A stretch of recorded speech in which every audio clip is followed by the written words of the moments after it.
All right, so we're going to go ahead and get started because we have a lot to do tonight. We have people here for both interviews and then to give reports.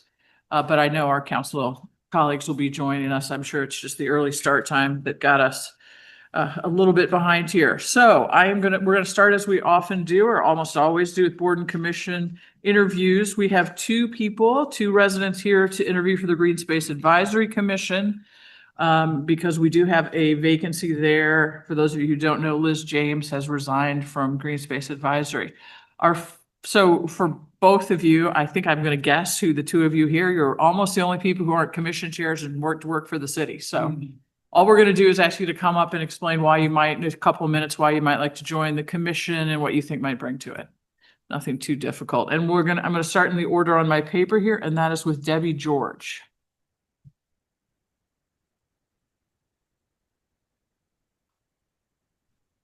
Good evening. Hello. I am working part-time now, so I'm looking for ways that I can participate in my community and work on maintaining and bettering. Sure. You can talk a little louder there. I have a lifelong interest in gardening. I worked in a garden center back in college, and just the beautification overall of a community. One of the first things I did when I moved here was I printed out the city map and I walked every street in Webster. And I just enjoy the entire atmosphere, and that includes the official parks and green spaces, as well as everyone's beautiful private property.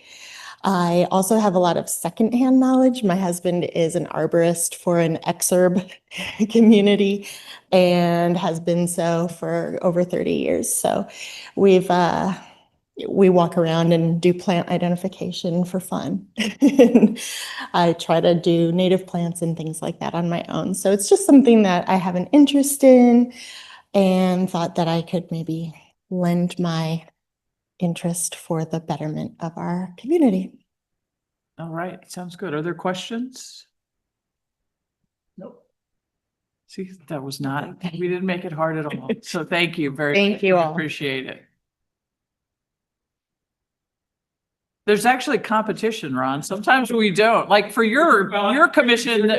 Old Webster. Yeah. I'm pleased. We have two vacancies. Come on up, Andrea. Next, we have Andrea Lacey. Hi, I'm Andrea Lacey. Just a little bit about my background. You'll have to forgive me. I haven't done an interview in 17 years, so. Don't worry.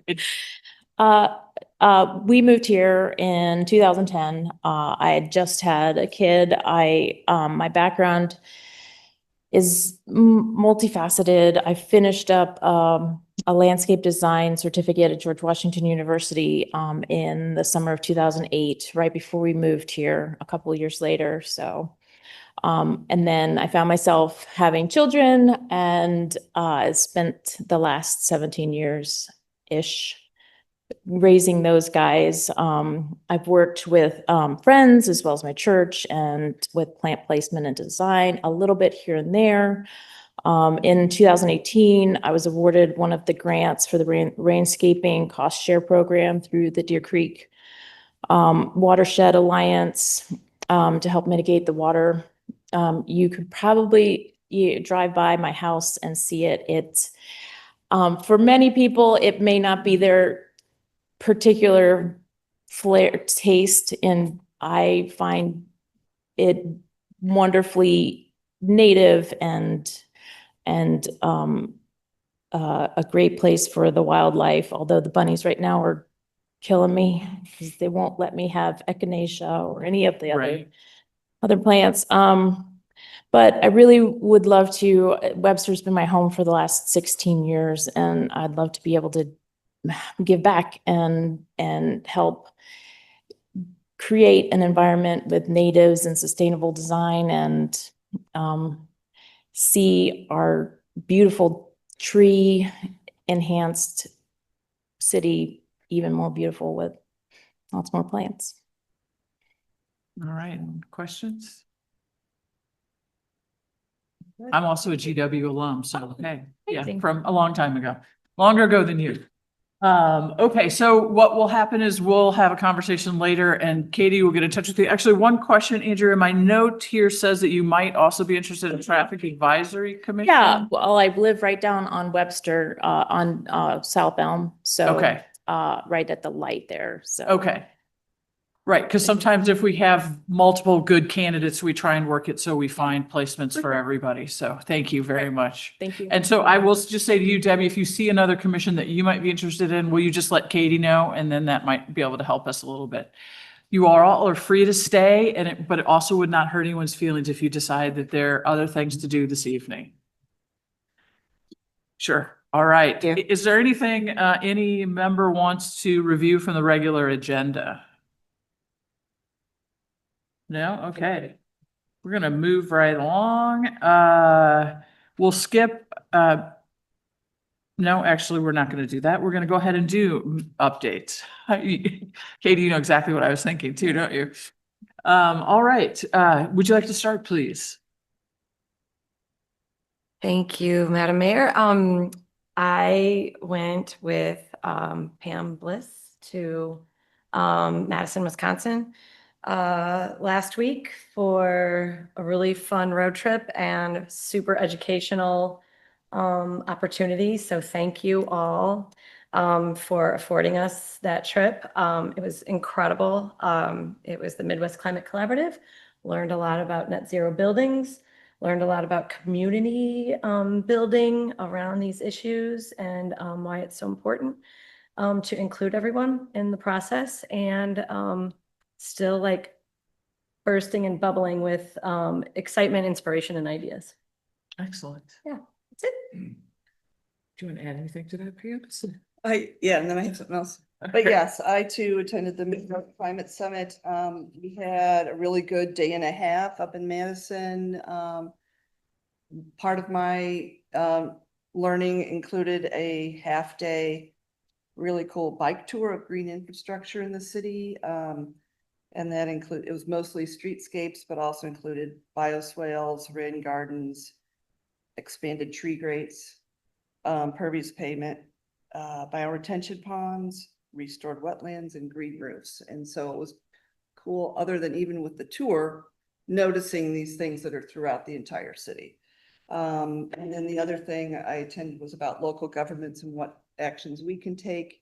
And it highlighted the importance of a climate action plan.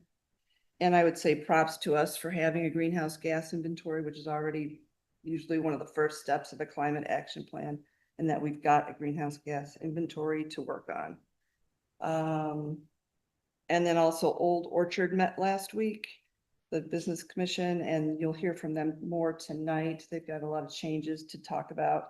But one thing I wanted to let you know is there are several vacancies.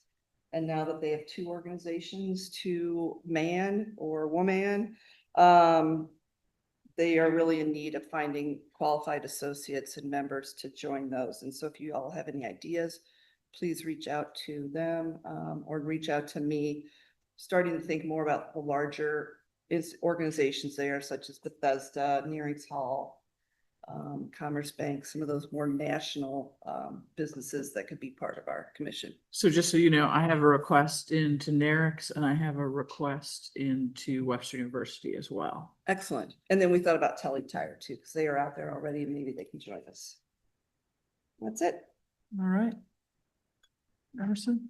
No update from there.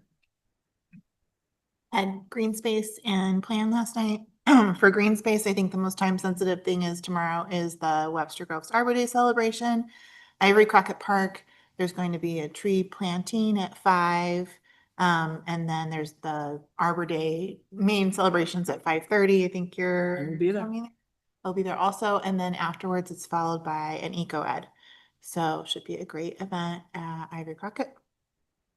And then for plan, they had a draft of the comprehensive plan to review. So some discussion on that, and they've been tasked with kind of going through it and identifying some changes, identifying what changes they would like to recommend and sending that in by the end of the week. But there's some question on the timing because it is a little bit tight. So I wasn't sure if that was something that our council would also be doing or how how the flow worked with that.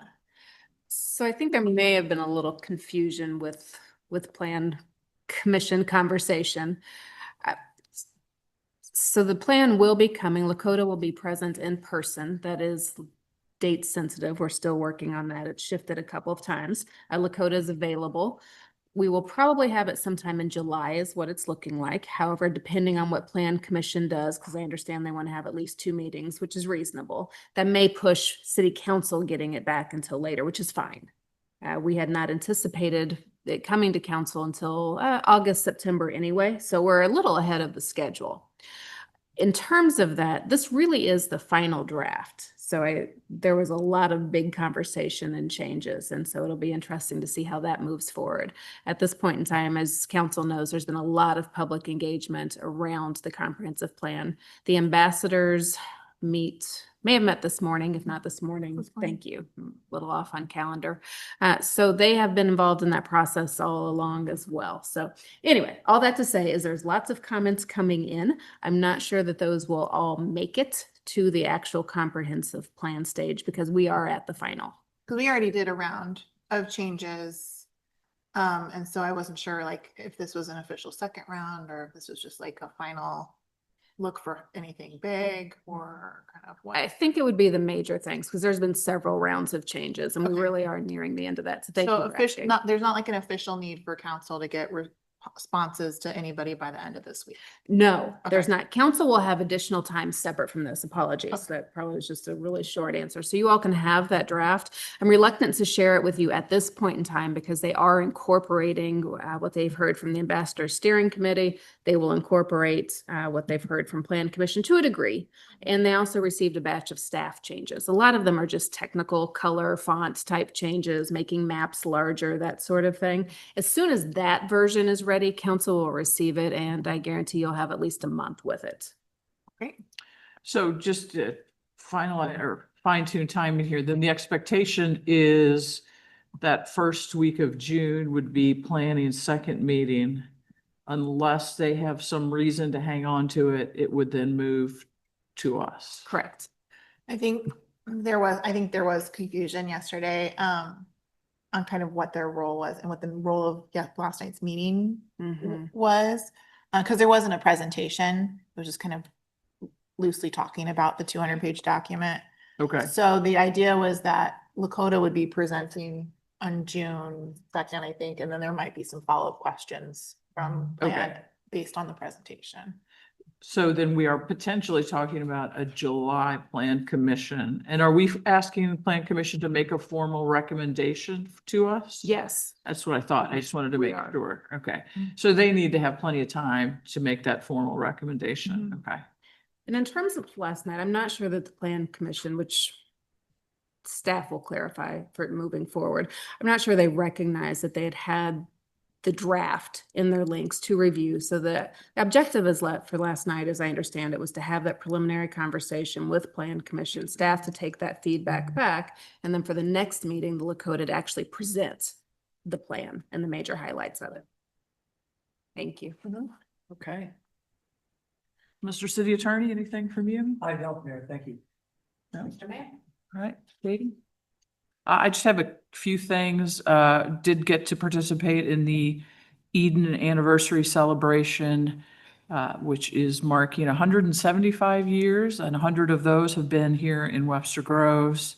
And they were thrilled to be named our Citizen of the Year. And they also appeared, and I just wanted to say thank you to all the council members who attended the Heart of the Community Awards.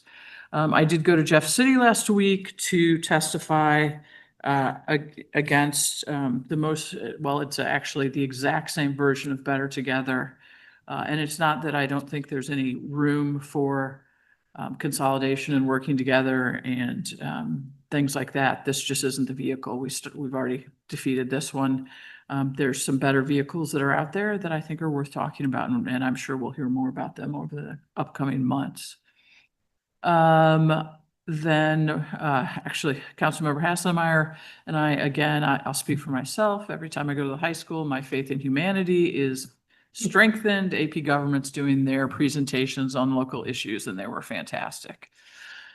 Okay, Anyone forget anything at this point? I did, go right ahead. Well, you covered the two things that I forgot, but the third thing is thank you, Emerson, because while I was in Madison, I forgot that I had an ARB meeting that I forgot to cover, and you stepped up. So thank you very much. No I problem. have a present for you, but I Took us left out to dinner afterwards, so. it. Why? Yeah. See what you miss. And then I was just gonna mention that also at Eden, there's a planting Saturday. Saturday morning. Yes. The Sacred Grove Yes, that's open to the public. I believe it is. I And I think some members of Green Space will be there. are going to join as well. Good. Okay. Sounds great.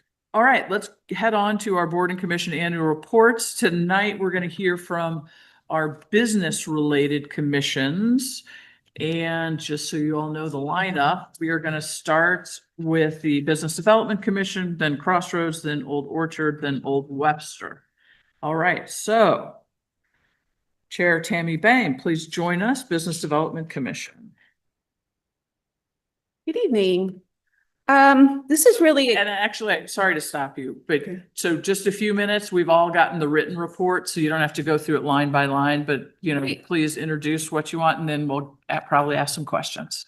good. Thank you. Good to Again, know. sorry for the interruption. I want to start passing this around so everybody has a chance to see it. I'll tell you a little bit about that in a minute.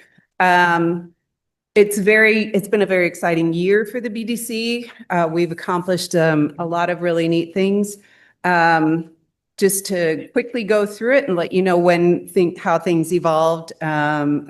Back in 2021, it all started with the roundtable that was started with by Marie and Eric to kind of get their finger on the pulse of what was going on in the business community.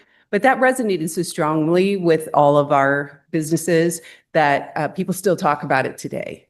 And so that opportunity to connect, problem solve, network, learn, maybe some options of things that could benefit the community has been really, really strong. So we started in, I think it was 2023 with coffees, and that went really well. We were able to introduce a lot of educational concepts about what other municipalities are doing, and also get some feedback from the community. What we realized in doing that was that it was not reaching a broad enough spectrum because not everybody could meet that early in the morning. So so this year we've tried to expand the outreach, and that our entire budget is focused on outreach, communication, and inclusion with the business community. So this year we started doing after hours events in conjunction with the Chamber of Commerce. And those were extremely well attended, even better attended than the coffees. We were able to introduce a little bit of information, but the bulk of the interaction with the city and everything is at the coffees. But people coming together and having the opportunity to talk about how we can better collaborate and communicate to the region as a single as Webster, one Webster is what we've been calling it, was really encouraging. So then we realized not everybody can even do that. If you've got a lot of dependents at home, young families, things like that, sometimes it's just more convenient to get a newsletter. So we introduced that in 2024. We've been trying to send that out monthly. We'd like to get a little bit into a habit with that and an expected kind of date so people can watch for it and watch for the information. And then we've also introduced, since last September, a working group, a collaborative, where it's an action group, and that's what is getting passed around. This is kind of what's come out of that, where the goal is to quarterly have different, building off the success of Webster Wonderland, to quarterly have these kind of events that become traditions so that people start to think about us.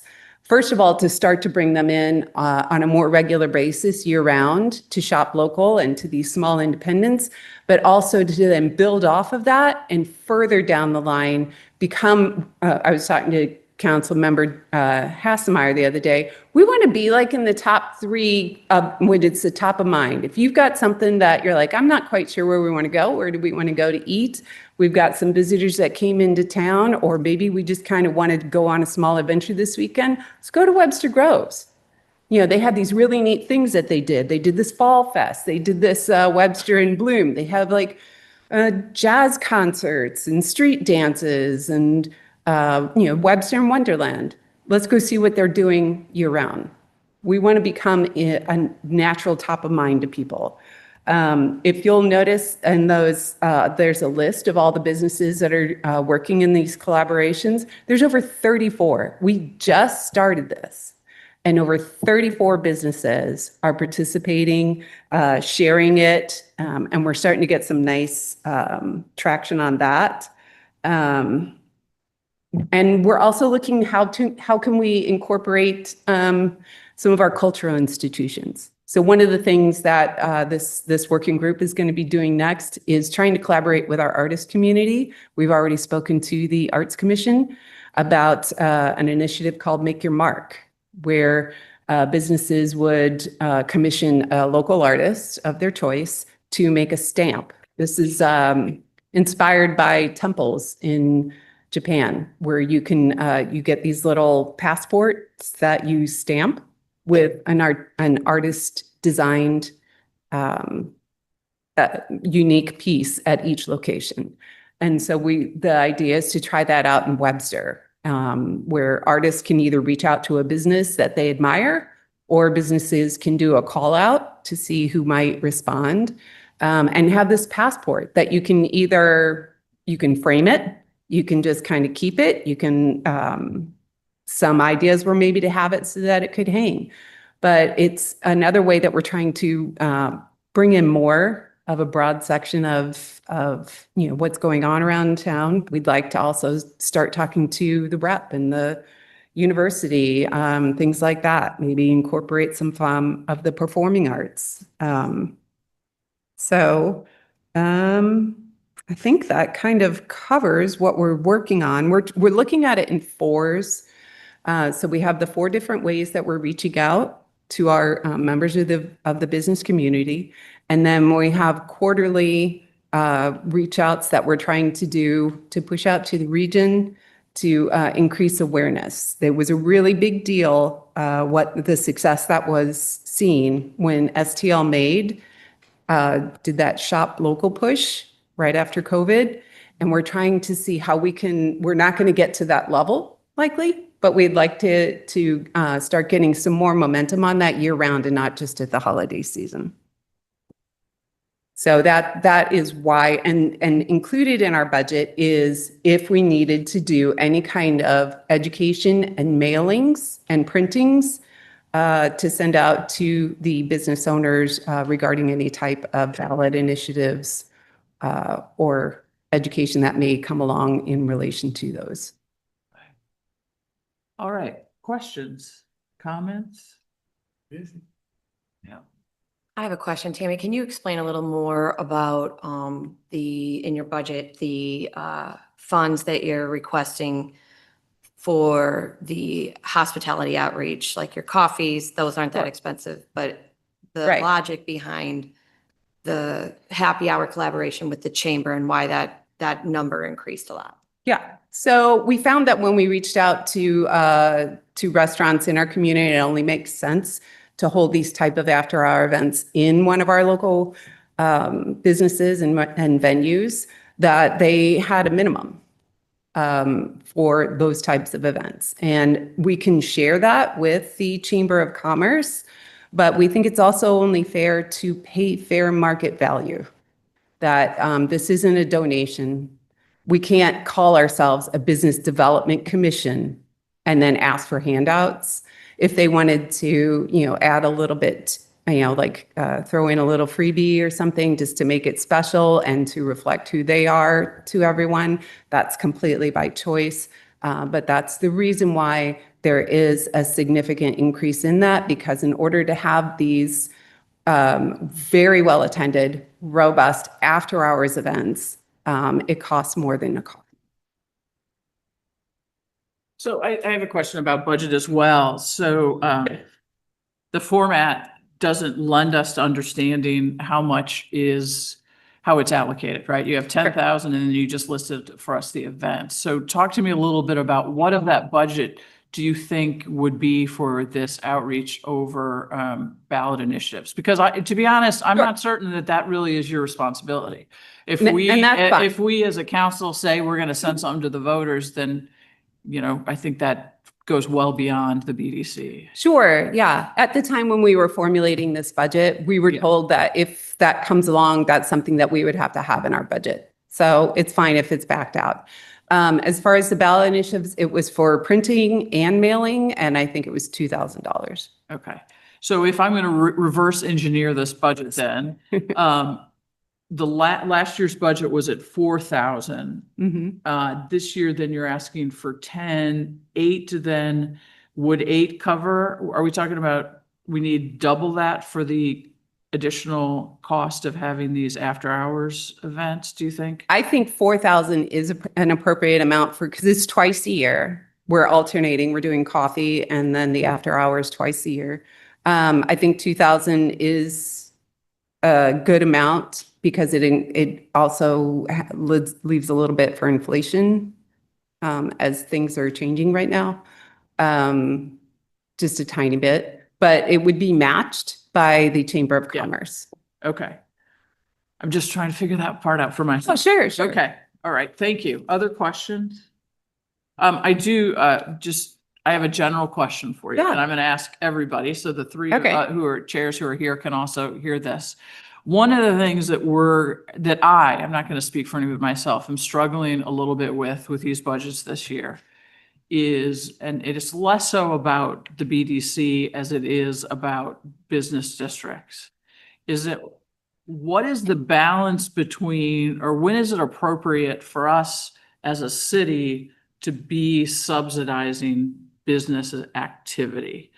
And as I said, it's not really necessarily just BDC because what you all are doing is a little different, but tell me what you think of that, because you're also obviously have been a strong business owner in our community. And I mean, in terms of, business districts are allotted a certain amount of funding that they get through the tax system. We as a city go beyond that because of some of the maintenance and activities that we do in the business districts especially. But then there are further requests beyond that for marketing and things like that. So it's a philosophical question that I'm Right. struggling with, and I don't own a business, so I'd like people who do to give me some advice on that. Yeah, so I think that what we're asking in the budget that we've asked for, I don't know that there is a lot that is on the marketing end.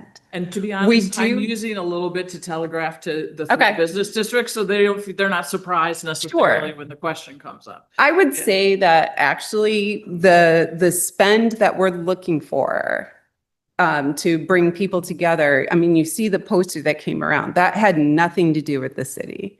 That is people coming together and sharing the lift and like lifting each other up and bringing people in. Where we are asking for some help that you may hear from at some point in the budget requests this year is in the Explore Webster Groves. And that is to be focused at the four seasonal type of events that we want to, or initiatives that we want to be a tradition in people's minds that they come. So it's building off of the Webster Wonderland. That is the inspiration for those four. So on a regular kind of basis, as far as marketing, if we can get, and this will only help the reach of Explore Webster Groves, is if we can get some regular sharing of content that is already being created by the business owners, then that is great. That's perfect. Thank you. That's helpful. Yeah. Again, this is not, please don't view any of this as a criticism. I'm just weighing No, the sure. different parts. Yeah, unless you are in that world, it's Yeah. hard Yeah. to know. I do have some basic questions, because Yeah. a while ago, Explore Webster Groves was simply a Facebook page with some social media behind it. When you refer to it now, is it something bigger than that? I think that we kind of, over the past couple of years, have envisioned that it can be something bigger than that. That there has to be some sort of voice. Otherwise, you have 1,000 voices screaming out to the region. But when we come together and it's more of like a concerted effort and a focused push for a reason, then we get heard better. People start to look to it a little bit more in a different kind of way than if it's just a little individual coffee shop or something trying to get that attention. It's a unified voice. I think that also with that, if a budget proposal for Explore Webster Groves is approved, that there is a hopefully going to be value pricing that will be included on proposals from these different media outlets that the businesses themselves can plan year-long in their budget, in their schedule, in their marketing, to be able to piggyback on that, which will then help amplify that voice as well. So it's multiple platforms. It is. It's yeah. So is that equivalent to something like STL Made would do? I mean, STL Made, I would say I don't know exactly how they amplify these different efforts that they work with. It could be similar, but I do think that there is maybe a focus that happens downtown that I'm not okay. fully aware of. And to be perfectly honest, I've been trying to find an equivalent to what you're looking for in what you've just described Mhm. among St. Louis area city governments, and the one doesn't exist. I don't think it does. No. And I think that oftentimes we set the bar and we are the example that others then try to Yeah. copy or join with.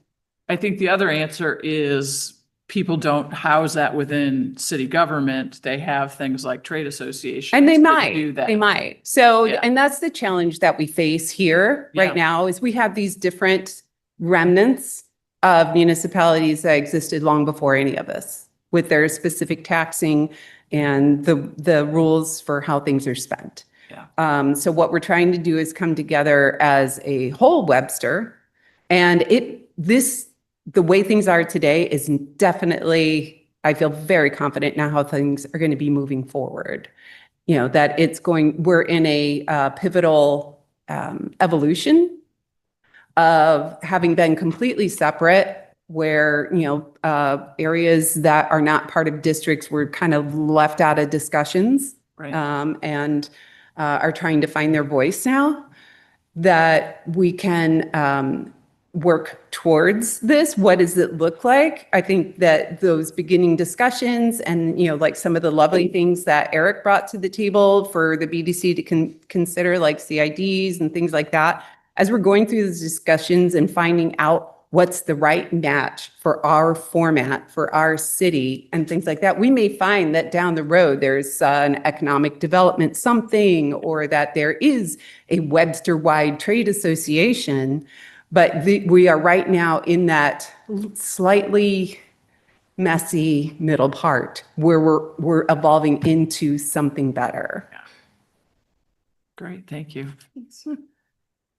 I promise not going to ask anything else. All right. Next up is Crossroads. Dr. Heidi Butts-Wygand. And let me guess, we're going to talk about streetscape. Yep. All right, I'm Dr. Heidi Butts-Wygand and I am Will representing you step Crossroads. forward and speak into the microphone, please? I Thank am you. Dr. Heidi Butts-Wygand and I'm here representing Crossroads at Big Bend and Elm. And we predominantly, our focus is for the Big Bend Beautification Streetscape Project that we have been working on for some time, and fortunately are going to combine with St. Louis County, the city, and community property owners to hopefully bring this to completion. And in our business district, we have a lot of development into the retail businesses with, Sylvie D's, Union Bagel, Off Elm, the Iron Blade. So things are really coming together in our business district. Everything's looking really great. So it'd be really exciting to get this to fruition for everybody there. And I'm not going to quit until we're done. Or retire, I should say. I think our budget request is typically the same as it is every year, with any, additional monies that we have going towards our streetscape project, but we don't really, we had discussed that before, but anything that we can't give to that, we would give to that. We do that, currently we give, facade beautification grants each year. And we are also looking, to, join the other two business districts in the rooftop lighting, so we all look the same throughout the business districts. And that's pretty much the summarization for our business district, All right, any questions? subject to your questions. No? No questions, just it looks great and I'm excited for the streetscape too. So thanks for all your work on that. I don't know how you got off so I easily. know, right? I'm gonna run. All right. Ask her your question though. Oh. They haven't asked for anything that's different they haven't asked for anything beyond Oh, the tax you were revenue. priming for the. Do you want to comment on Question. my question about the role of city government in supporting business Mhm. through revenue? Do I want to comment on that? Boy, that could be dangerous. I don't know that I fully understand it because I am not a retail business, Yeah, so. and you all are, that conversion is really not conversion, but the addition So of now it's retail. balanced in our business district, so I'm starting to understand the retail portion of it. Although I fully support, even as the professionals, we don't pay the same as a retail business because we're not selling a product, we're in the professional, but I do believe at some point, and I don't know if it can be, that most professionals, myself and all the professionals in this business district, do agree that some kind of, we turn information in for a business license, but we don't pay anything, and I don't know that we disagree that we shouldn't pay something. So, Okay. I mean, I think that would be something that the professional side of us all agreed that should occur. But other professionals may not agree with me on that. Sorry, you're speaking for yourself. Right. And everybody that was in our district, because we were trying very hard to get everything off the ground Yeah. and try to figure out ways to fund our business beautification, our streetscape beautification project. Yeah. So. I saw you reaching for a microphone. Yeah, just one question. Heidi. The lighting that you all want to do on the buildings, I think that's so charming, what the other two districts have.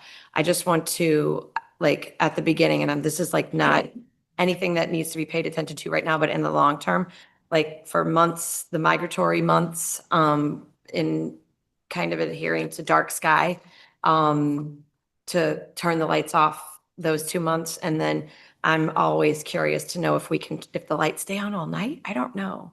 Or if they are able to be turned off at a certain point in the So night. as I understand it, I'm not sure about the other two business districts, but as we're looking at it now, first off, I think the relationship of the two other business districts are separate in how they do their lighting, how they pay for their lighting and all that. And as I understand it right now in our business district, we're setting it up that each building owner has control of the lighting. And so we would come to some kind of agreement and how that is all, when we turn them off, when we turn them on, that kind of stuff. And we would have to work with our local community there because really, especially where I am, right across from Elma, there is all that residential area. Yeah. And so we would have to work pretty closely with all the homes and residences in that area. We were just trying to look the same as the other business districts to be contiguous throughout Webster. Yeah, I think that's gonna be really, really But sweet. that is like, first and foremost, the priority is the beautification or the streetscape Yes. project. And hopefully that will come to fruition and at the closure of 2027. Then we'll put lights on our It's gonna- buildings. It's gonna happen. Thank you. Even if I I hang see on my Sanon's phone. not smiling in the back, so it's a done deal. So. All right, Okay. thank All right, you thank very you so much. much. All right, next we have Old Orchard, John Barr.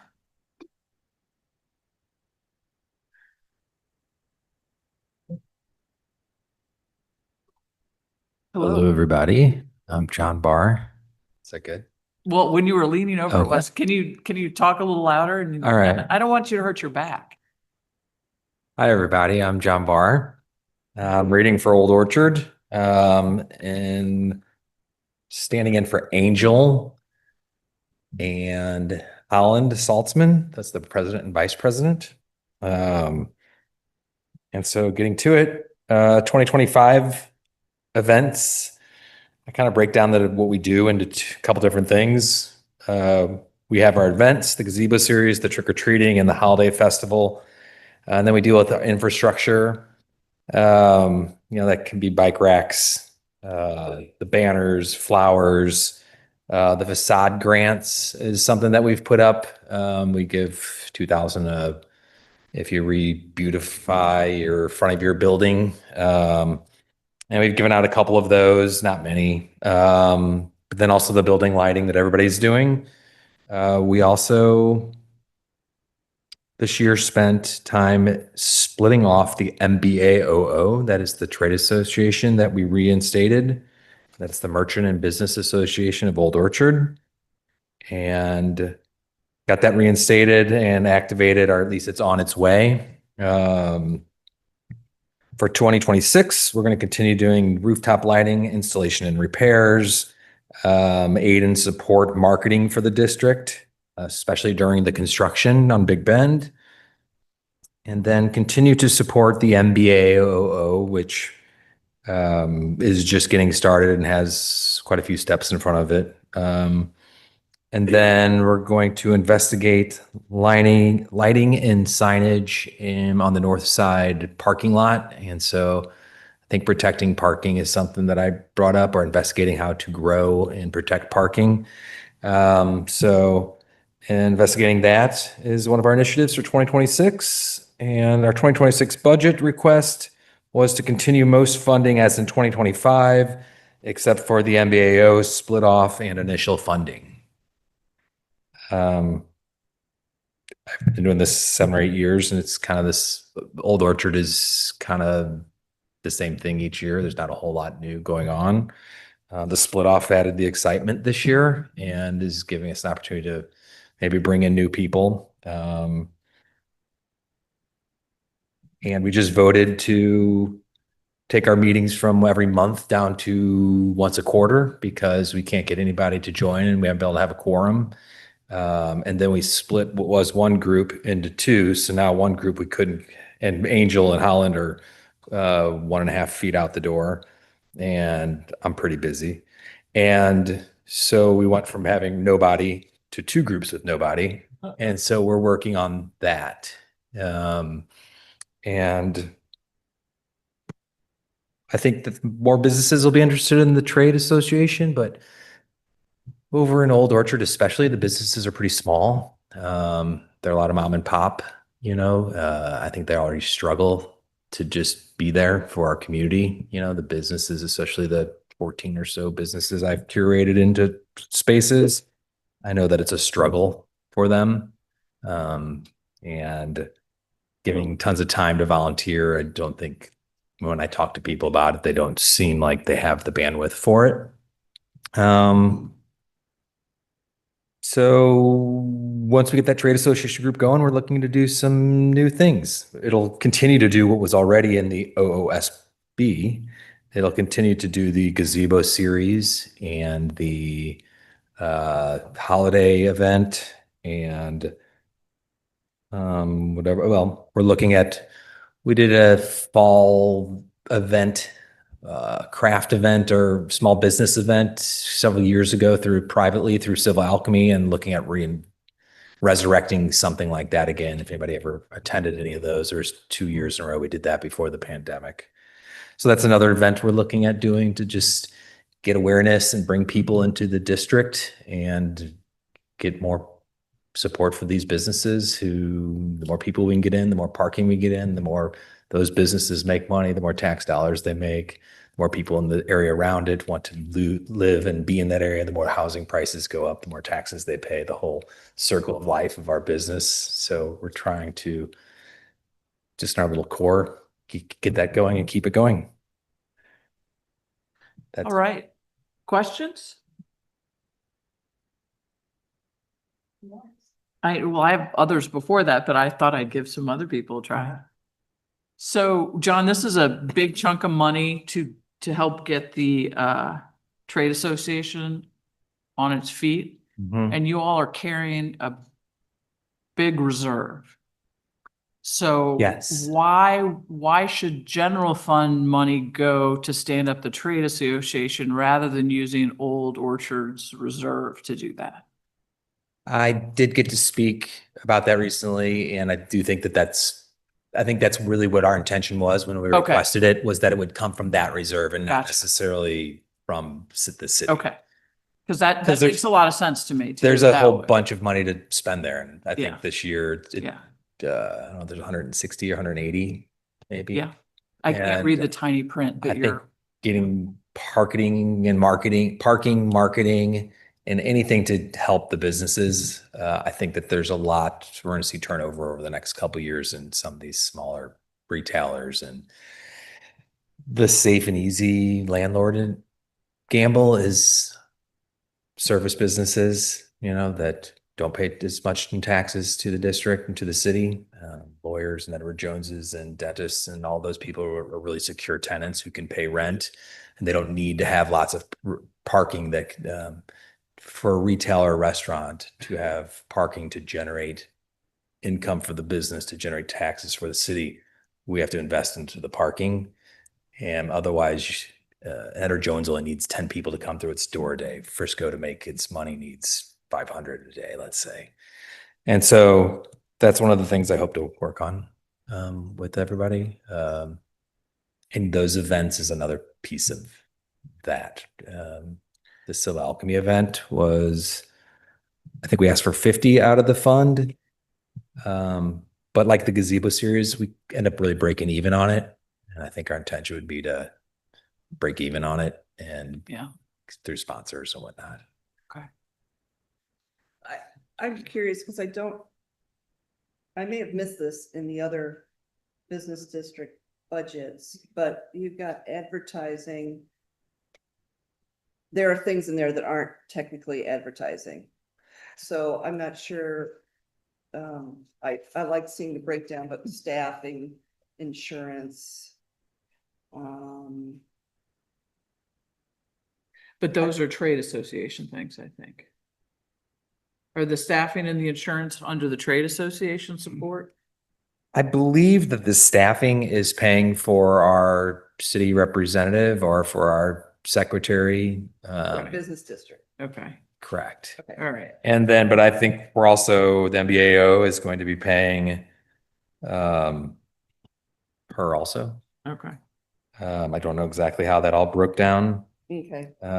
It seems a little. Insurance, we are having to do insurance, and I don't know that the OOSB or the district business district had insurance, but since we split it off into the two groups, the new trade association, and maybe that's why they were split off in the first place, is because of the risk involved in the events. And this is city infrastructure, and so one was city-based, it seems, and the other was more business-based, and they split off. And we're in the process of trying to get insurance. And Okay. it's been a drag keeping us from getting it going. So we're basically running two separate businesses over there now.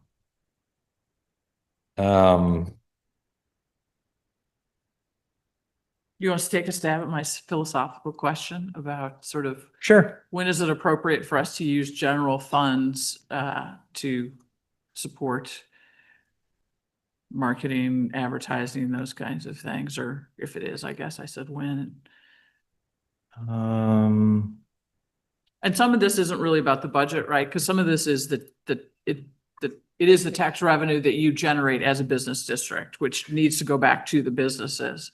I'm thinking more in terms of, I'm pointing at our director of PR because she is the one who does the budget for Explore Webster Grow. So I'm thinking a little bit more along those lines. And as we've been talking about the expansion, and I didn't send you all this in advance, so you're welcome to punt too if you want. I mean, I think I kind of already led into it a little bit. I think that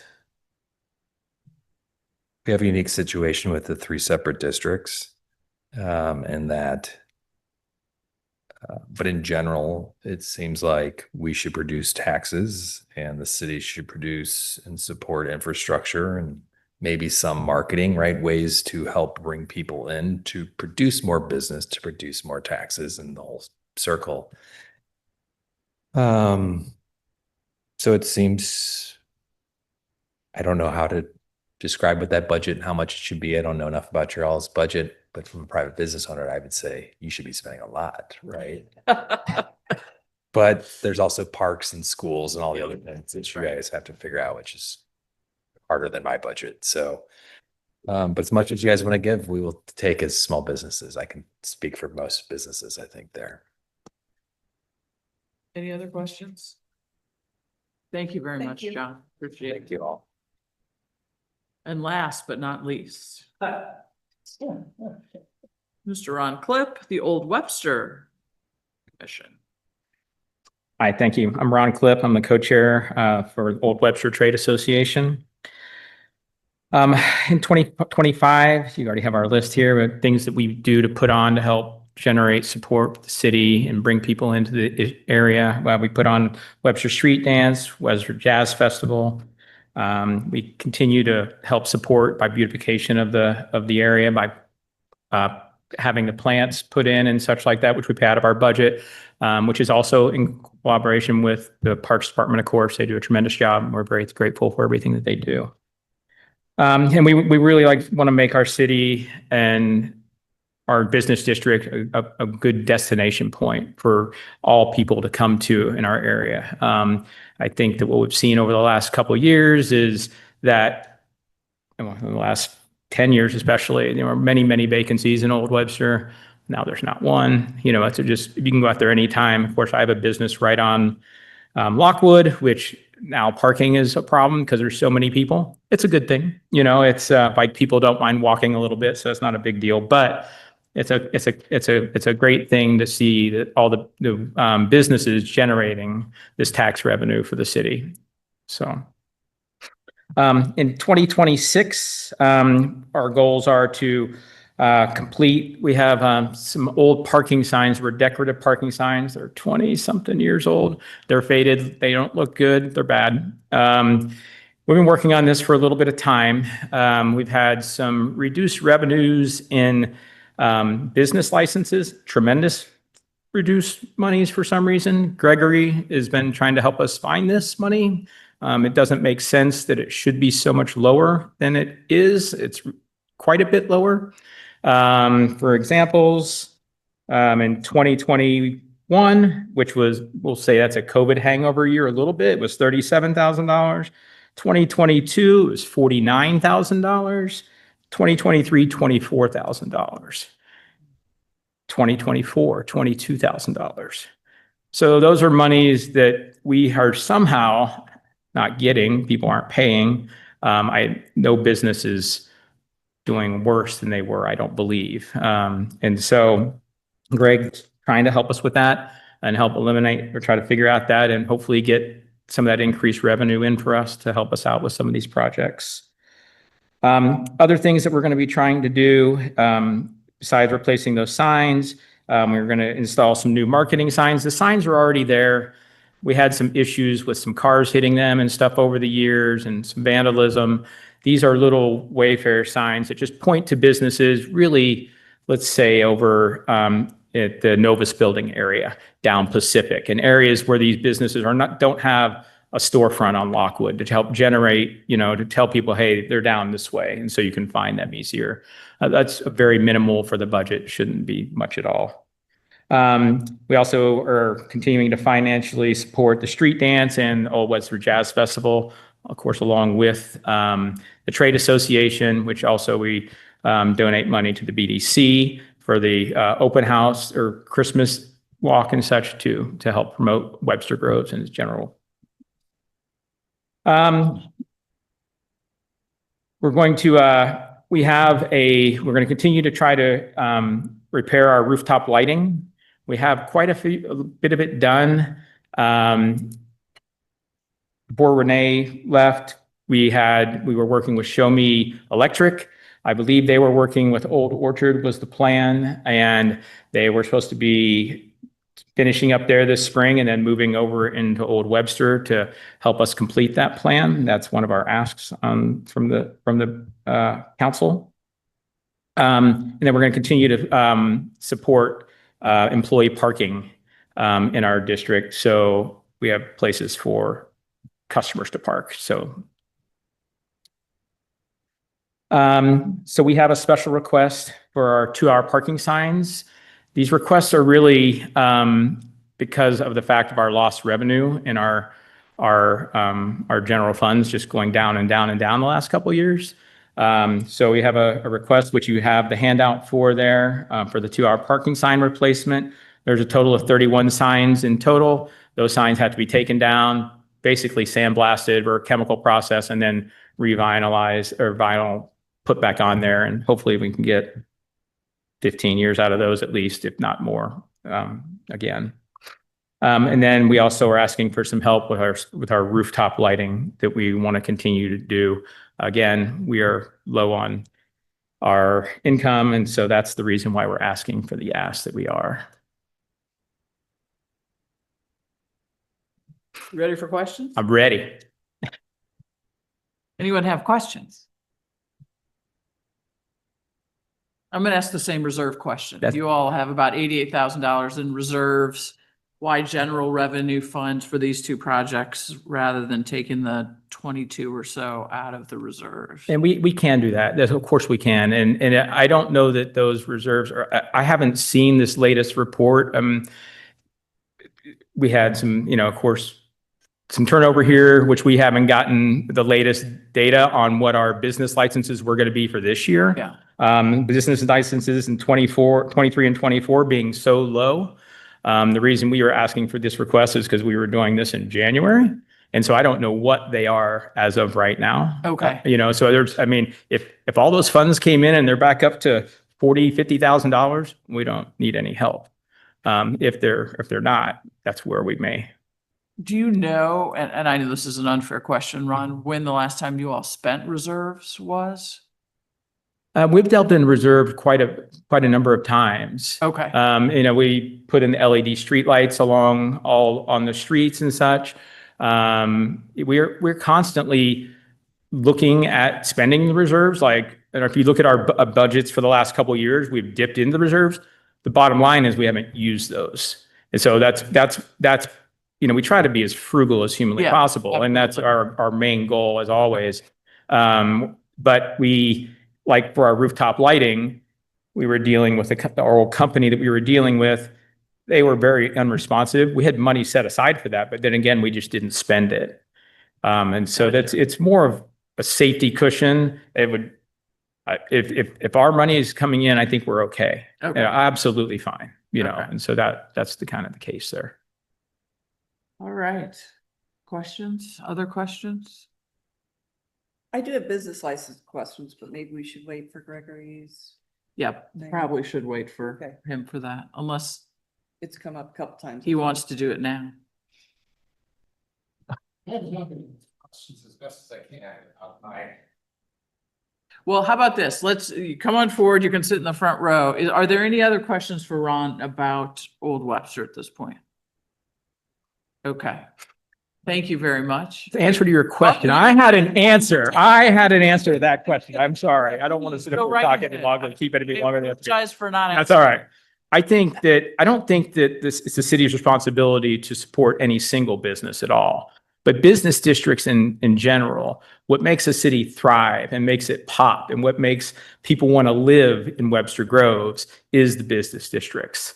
So I'm not trying to, I know you guys are frugal with your money. We're all trying to save money. It's not just a willy-nilly spending thing like some people think that it is.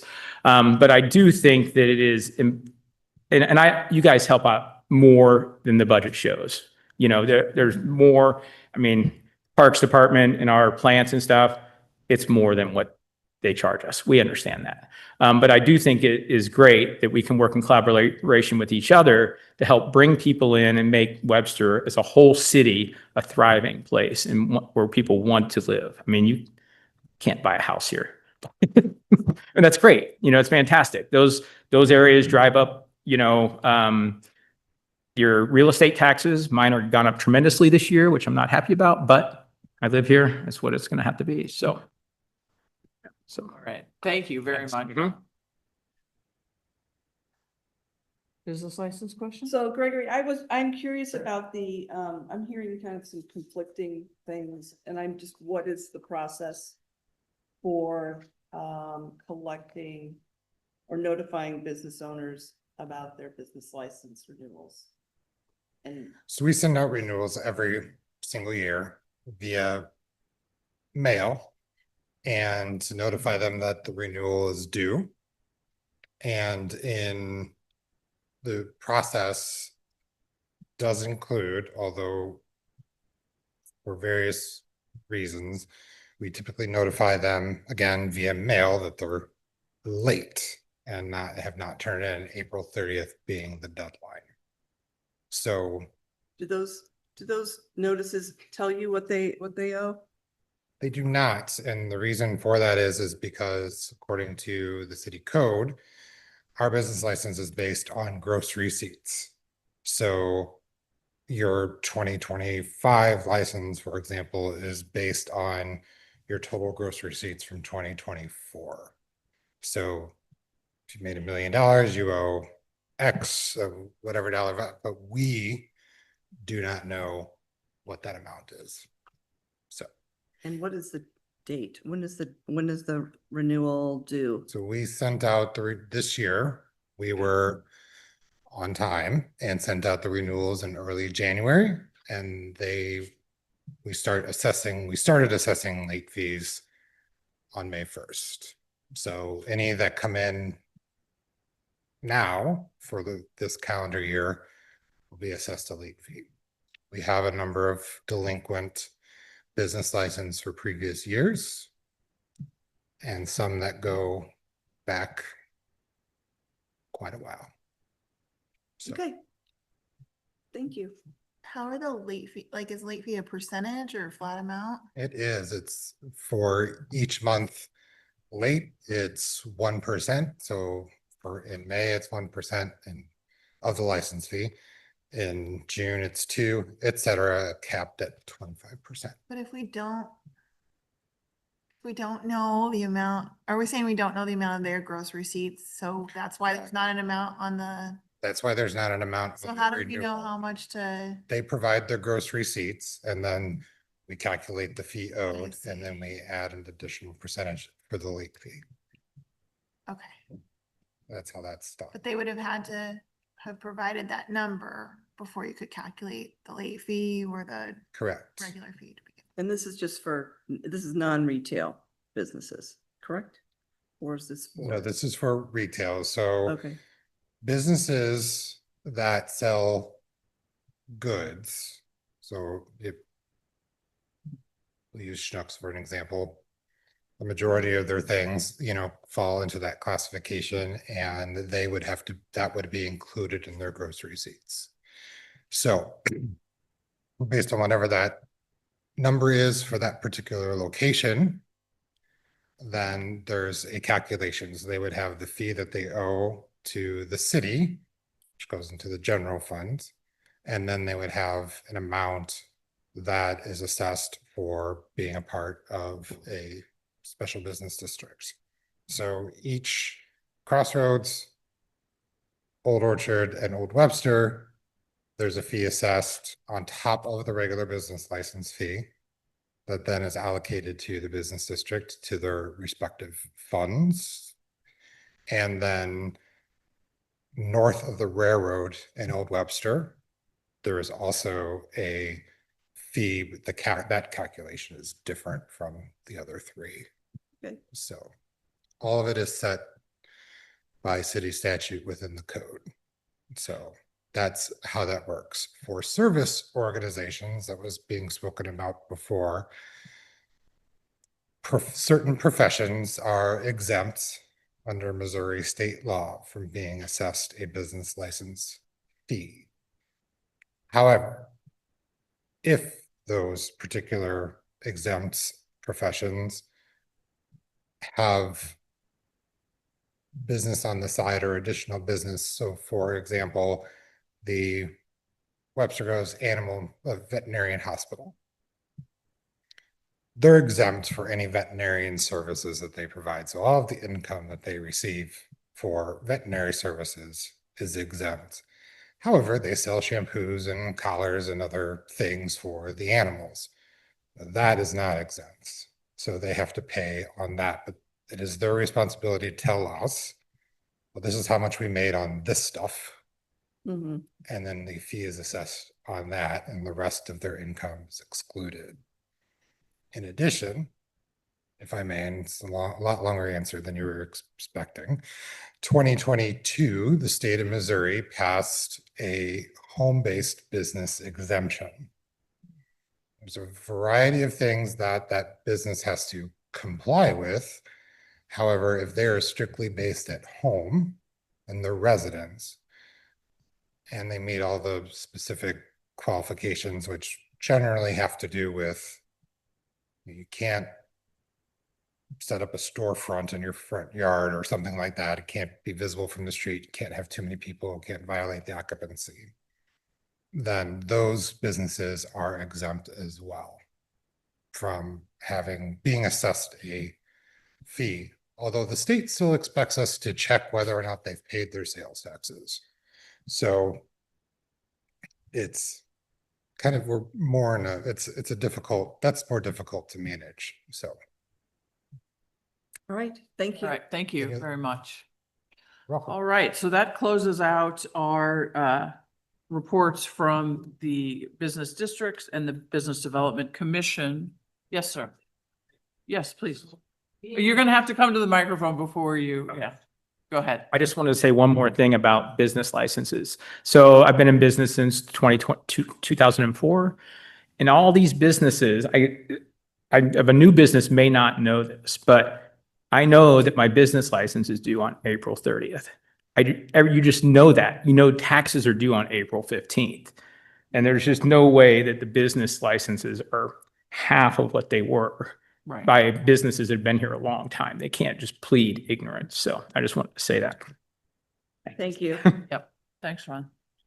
All right, we've got a little bit of time here to discuss board and commission budget requests. And so you all have the packet of the previous presentations. We're gonna run through them quickly. So these were the April 1st presentations. You all also have the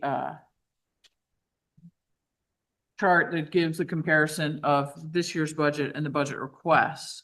Keep in mind, the goal of this whole process is for us then to give some direction to boards and commissions about what it is that we want them to be working on in the upcoming fiscal year.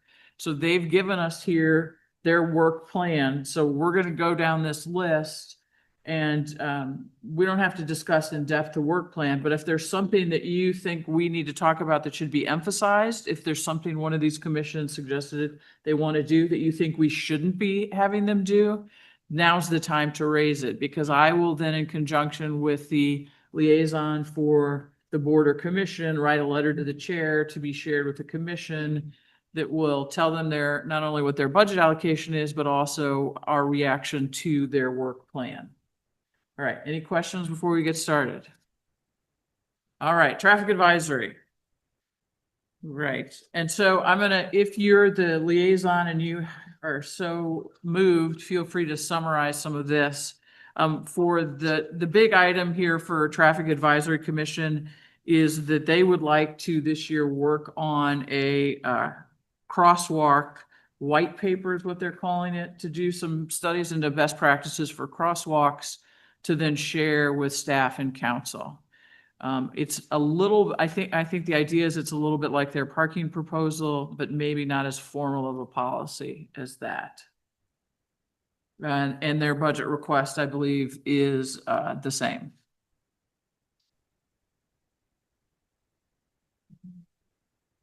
All right, any comments on that? Dak, okay. All right, moving on. Sustainability is the next one on the list. You want to say anything? Or I'm putting you on the spot here. No, they are, they're trying to wrap up and kind of pull together what they've been working on, which has been going very well. I mean, green dining is taken off, green dining district is taken off. So the only other thing they really wanted to do with the budget that is a change is that they would like to add the rebates to include $200 for EV chargers or heat pumps. And So, that's it. but that's And not more money, it's just reallocation of money? yes, Okay. reallocation. Because the 500, while the $500 solar rebates are working, they would like to expand that and use that money up, basically. And EV chargers and heat pumps were kind of on the agenda earlier, but they decided to focus on solar. Now they want to reopen it up. Comments? That's good. I have one. I'd really like for us to emphasize the advocate for code changes. I feel like this has Yeah. been something that we've talked about for a couple years, that it's time for them to actually come forward with and make their recommendations. Because I know it's part of what they want to do, but it, for whatever reason, seems to. So do we need to be mindful of the HB 939 that is coming in, that's out there that says you can't? Until it just- passes and been signed by the governor, I'm gonna pretend it doesn't exist. Okay, I like that. That's good. All right, we'll continue then. Okay, anybody else with anything?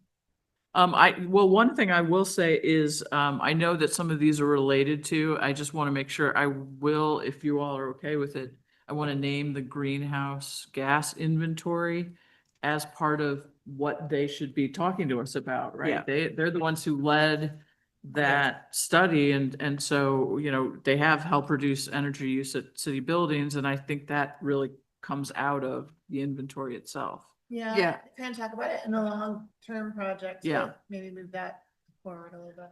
I'm gonna go ahead and mention everything else then, because I kind of was picking the highlights, but I'll go into just a couple more things. They want to start looking into a responsible lighting ordinance. Sometimes we refer to it as dark skies. And the GHG inventory actions are out there. They are really interested in being part of the comprehensive plan. Once that is published, to see how they can help advocate for that when needed. And again, assist with safe streets.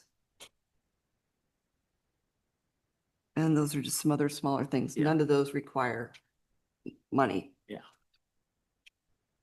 And so we can name then their entire work plan is fine with us. Okay. At this point, I wanted personally to emphasize that other thing, and I can't do it personally unless I've asked you all. All right, Done. moving on, Police Community Engagement Board.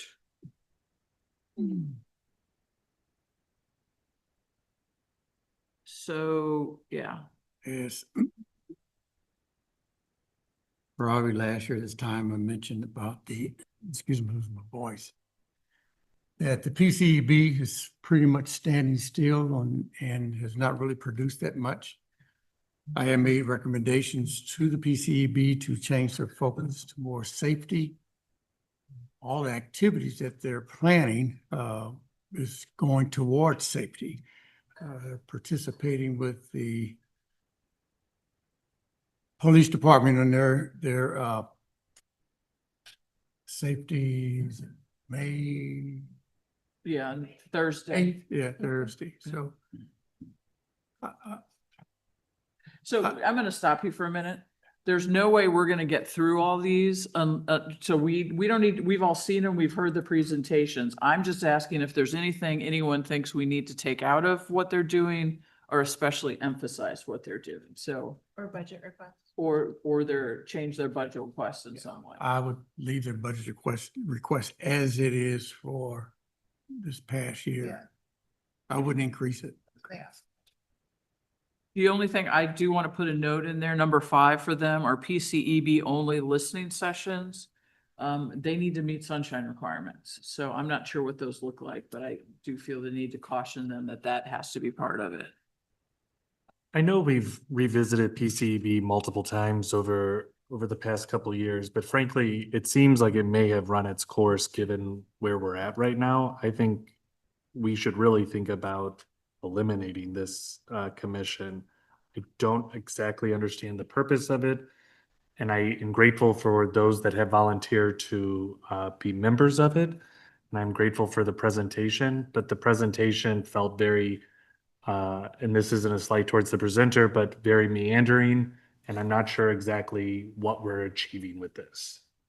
I think that it's time for us to just call it quits on this commission.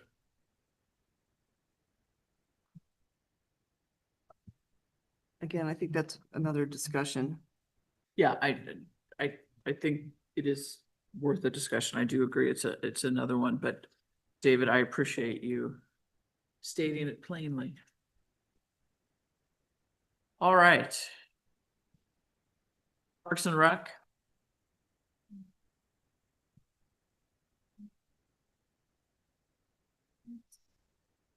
Their budget looks great. All right. Let's move on then. HPC.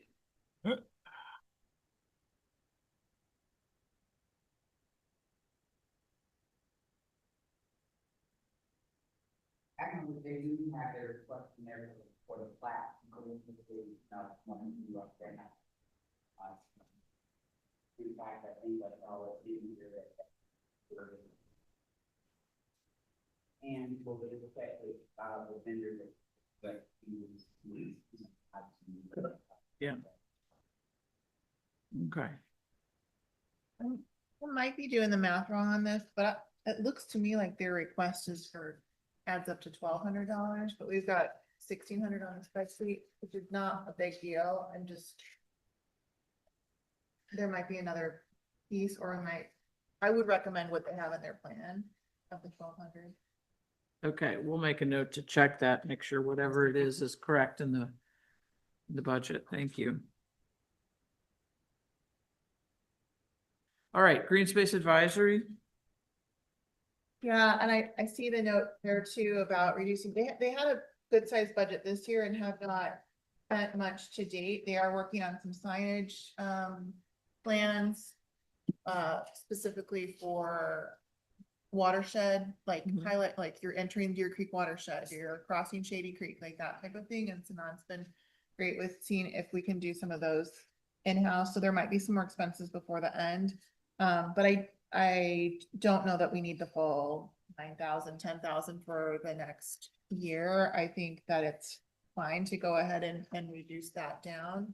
There are some things that probably aren't going to happen. They're not going to do community days. So that was $400 on their budget. And then I don't know that they'll have any Greener City supplies this year because it's going to look a little bit different. So that was another 475. I mean, I would be fine with reducing the 5,200 that's recommended, but kind of allowing them to rebudget as needed if they wanted to do some native plant task force and use some of their community days dollars for that. I would be fine with that, but I just wanted to highlight those couple things that just came up last night as not happening. Okay. Is that 5,200? Is that just for staff time? Is that, what is that? Is that materials? What is that? I think they were kind of matching back to the previous year's budget, and there was more in there for maybe Greener City that ended up being paid from the tree fund. And so this was a way to say, well, let's use those for more education and that type of thing. So I think that task force was meant to be kind of more educational. I can't speak to what the intent of the task force was. That sounds right. My comments, as you all have read, is that the plan indicated there wasn't any staff time needed. And upon having staff review it, there's actually 8 days or about 96 hours, which had a significant cost to it. So just would like to take that into consideration. And then as far as like the scope goes, they kind of have a large list right now of projects that they want to work on, and it might be beneficial for us to kind of narrow that scope a little bit. So I don't know exactly what that looks like. I know one of the things that we talked again about last night is this idea of getting grants, and you know that we're gonna have like a side conversation with James about that. But if there's anything on here that the council would like to have them do later or not do, I think that that would be good for them to know. I mean, they're excited about all the projects and they're working on all of them, but also it's hard to get through the agenda you know, because there's just so many updates on different things. So sometimes you can't do everything all in the same year. So maybe this is a place where, are there things in here that we believe should be priorities first?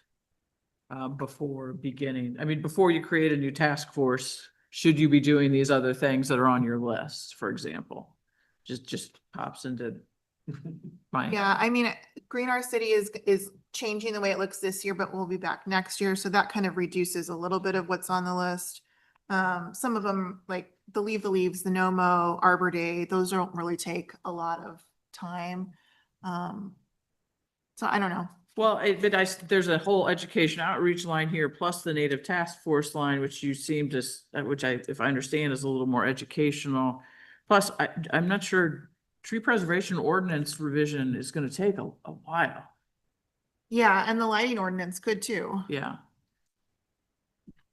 And I know that that is already kind of moving its way, and its sustainability has co-signed on the dark skies request, or whatever, you know, the process is coming up. And maybe we just keep everything on there and just know that things are gonna, you know, take some time to get through. They're Well, all and I think they're all in scope. I mean, I don't think they're doing anything that's not in scope of what they should be doing. Well, maybe the answer is not to tell them which of these things to do, but that they need to decide, so they're not trying to do everything at once.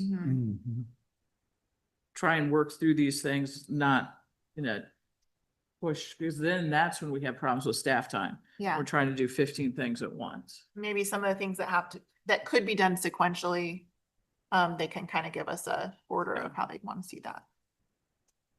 You know, Mayor, if I may, Yeah. I'm not sure what the solution is, but staff time's a concern, but it's also just consolidating and streamlining the projects. Dark skies is one that comes to mind that's been discussed across a couple of the different commissions. And so I'm not looking for an answer now, but who owns it? What is the actual objective? What are those next steps? Because there's several of these projects, whether it's greenhouse gases and others, that are talked about across commissions, which is great. There's synergy, but the synergy isn't organized. And that does make it difficult then to in turn organize staff time around it.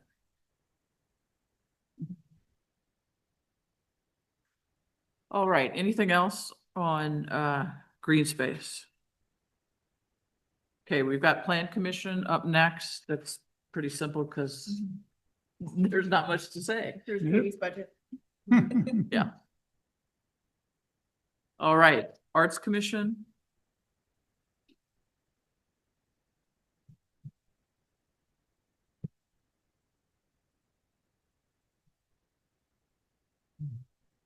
This is one that's pretty consistent with last year, with the exception of $20,000 for an installation to be determined. Is that something we want to budget for, is the question?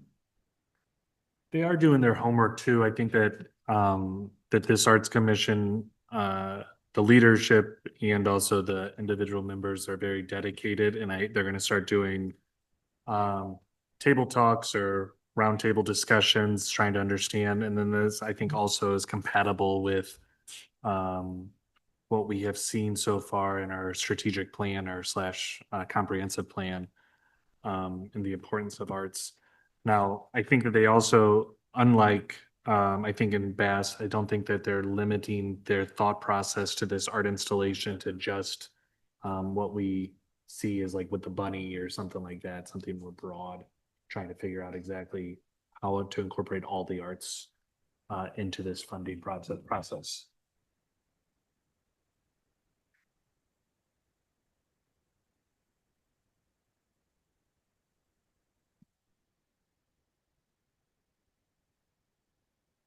Any other thoughts? So David, are you supportive of the additional 20,000 this year? I am, yeah. Yeah, and that's saying something, I think. They've captured you. Yeah. So will that additional fund, what does that do with the additional hours that are required? I mean, there's 50 plus hours of staff prep time and what have you. Does that do anything with the cost of that? That's a good question. Something I can't answer.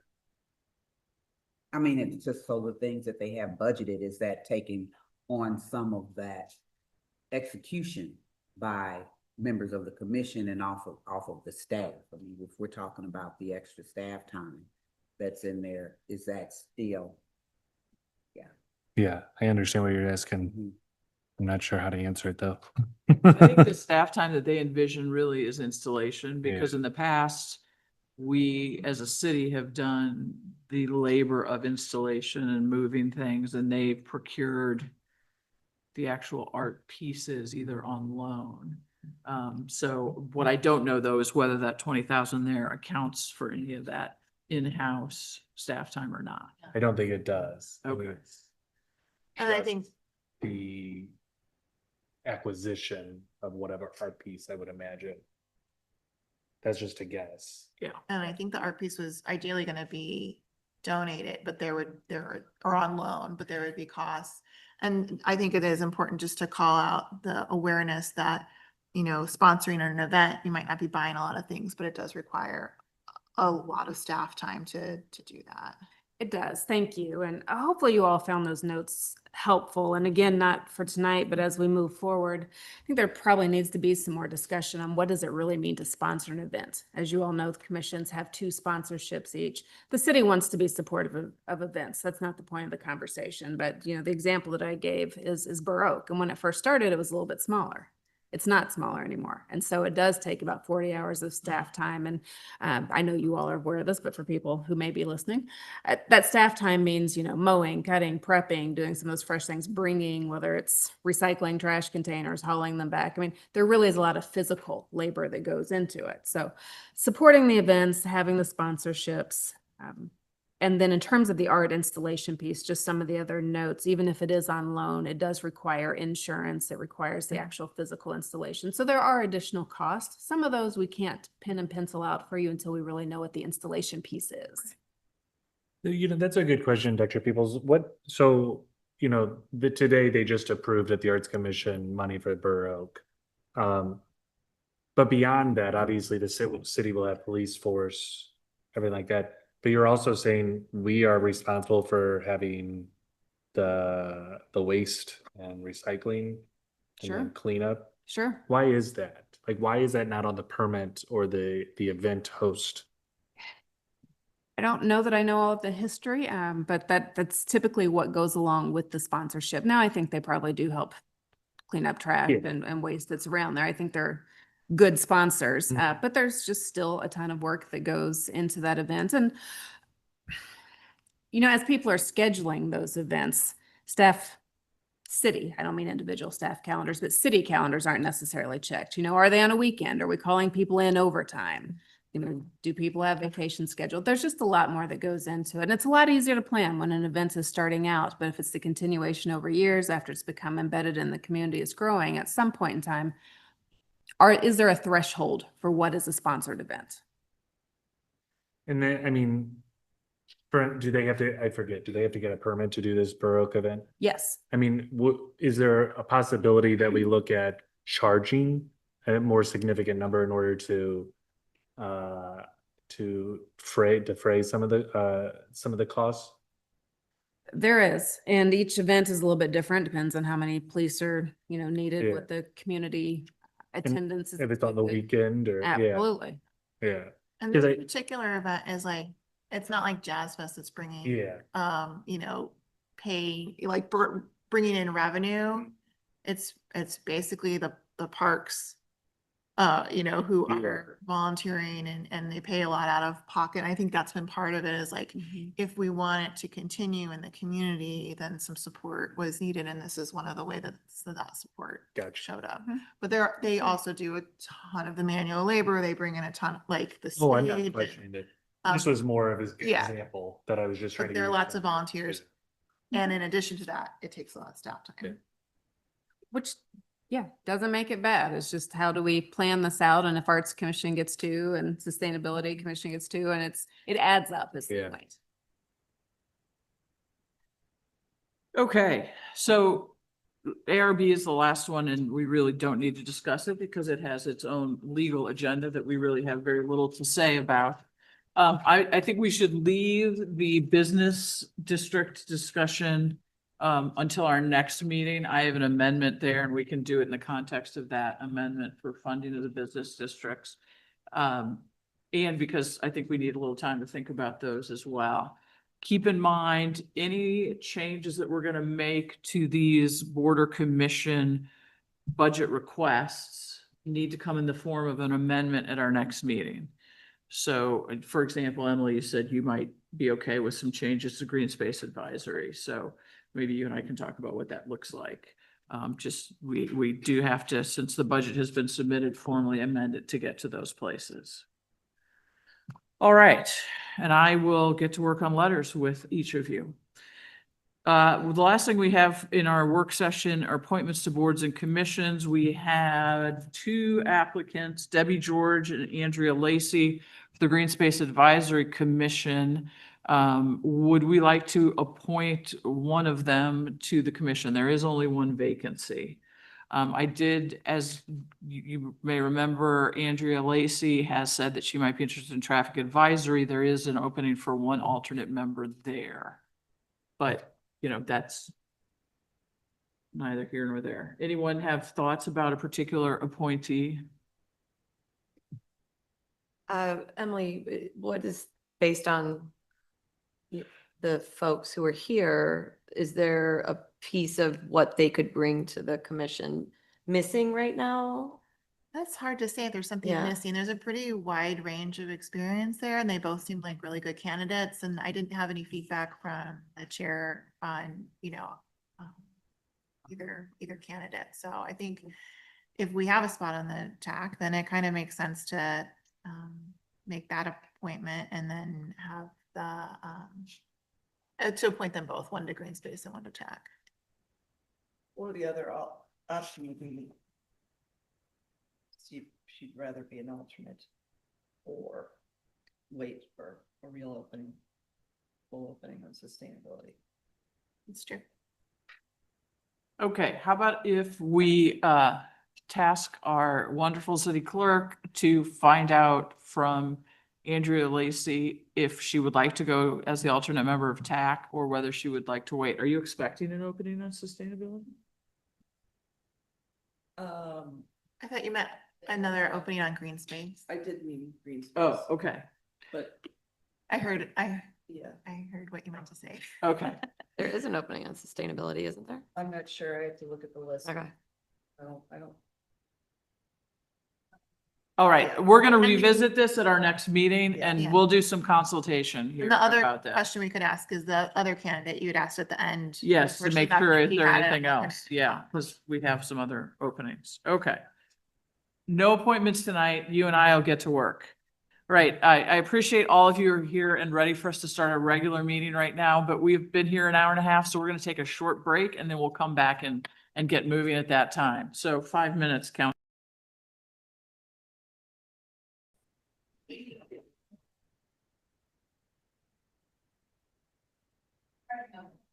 All right, thank you. Welcome to our city council meeting this evening. We're happy to have you with us. We are welcome questions, ideas, comments from persons in attendance. If you're a member of the audience here, in order to make a public comment, you need to fill out a speaker card like this. They're located on the table over there by the door. If you are not in the room with us and you'd like to make a public comment when the time comes, we'll ask you to use the raise your hand function. In order to make a public comment, you'll have to wait for me to call on you. You're limited to 3 minutes so we can get through our agenda, which is still pretty extensive. And just as a note to everyone, public comment period is a time for members of the public to speak. Council will not respond directly to those comments at that time. All right, so let's start with the roll call, please. Yes, Mayor. Mayor Arnold, Here. Councilmember Bliss, Here. Councilmember Franklin, Yes. Councilmember Smith, Yes. Councilmember Alexander, Yeah. Councilmember Hickson Shepherd, Yes. Councilmember Hasselmeyer. Here. All right, we have 2 proclamations to begin this evening with. The first is for Asian American Pacific Islander Heritage Month. Is a month to celebrate and pay tribute to the contributions of all Asian Pacific Americans to American history, society, and culture. Whereas the month of May was selected as it honors the immigration of the first Japanese residents to the United States in 1843. Additionally, May also marks the completion of the Transcontinental Railroad in 1869, constructed by the labor of mostly Chinese immigrants. And whereas on May 1st, 2009, President Obama issued Presidential Proclamation 8369, proclaiming May 2009 as Asian American Pacific Islander Heritage Month. And whereas generations of Asian Americans and Pacific Islanders from all backgrounds have been inspirational examples of leaders and trailblazers and have a longstanding history of making esteemed, significant cultural, economic, and community contributions across the United States and the state of Missouri. And whereas a vast diversity of languages, religions, and cultural traditions of Asian Americans and Pacific Islanders is continuously fostered to strengthen the fabric of American society. Now, therefore, I, Laura Arnold, Mayor of the City of Webster Groves, and the entire City Council do hereby proclaim May 2025 as Asian American and Pacific Islander Heritage Month in the City of Webster Groves, and do hereby recognize the many contributions made by Asian Americans and Pacific Islanders in the United States, the state of Missouri, and our communities. All right. The next one is for Local Government Week, and the question was who to give it to, but there are a bunch of you in the room who deserve to receive the Local Government Week proclamation. So you're going to all come down, and I'm going to talk to all of you at the same time. And yes, that means all of you sitting in the back. So if you work now or have worked for a local government, please come forward.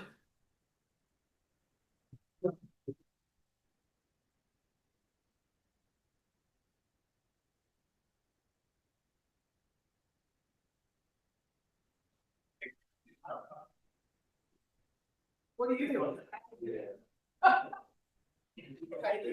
Hi, how are you? It's nice to see you.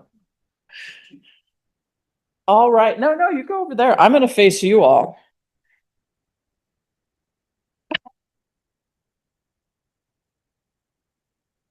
All right. Yeah, there we go. Thank you.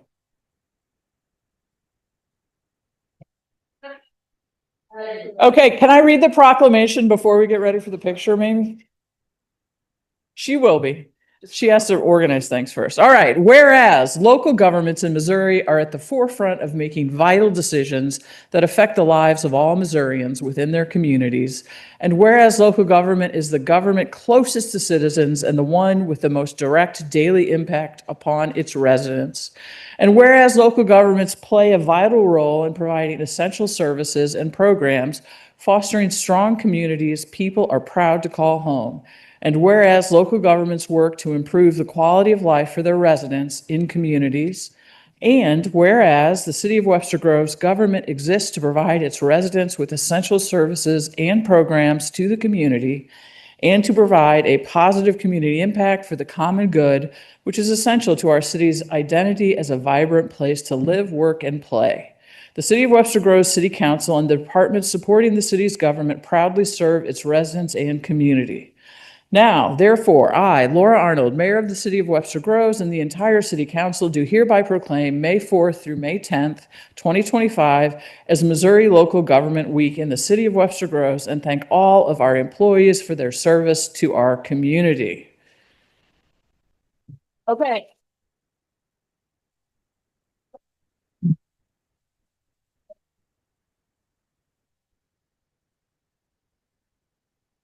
Katie and Karen? No? Okay. Yeah, but these, can you see them back there? Yes. I think she designed it that way. We are. Yep. Yes. Okay, we're not. You want to keep that photo with your. Does anyone want this for posterity's sake? Oh, wait, no, you already got stuff.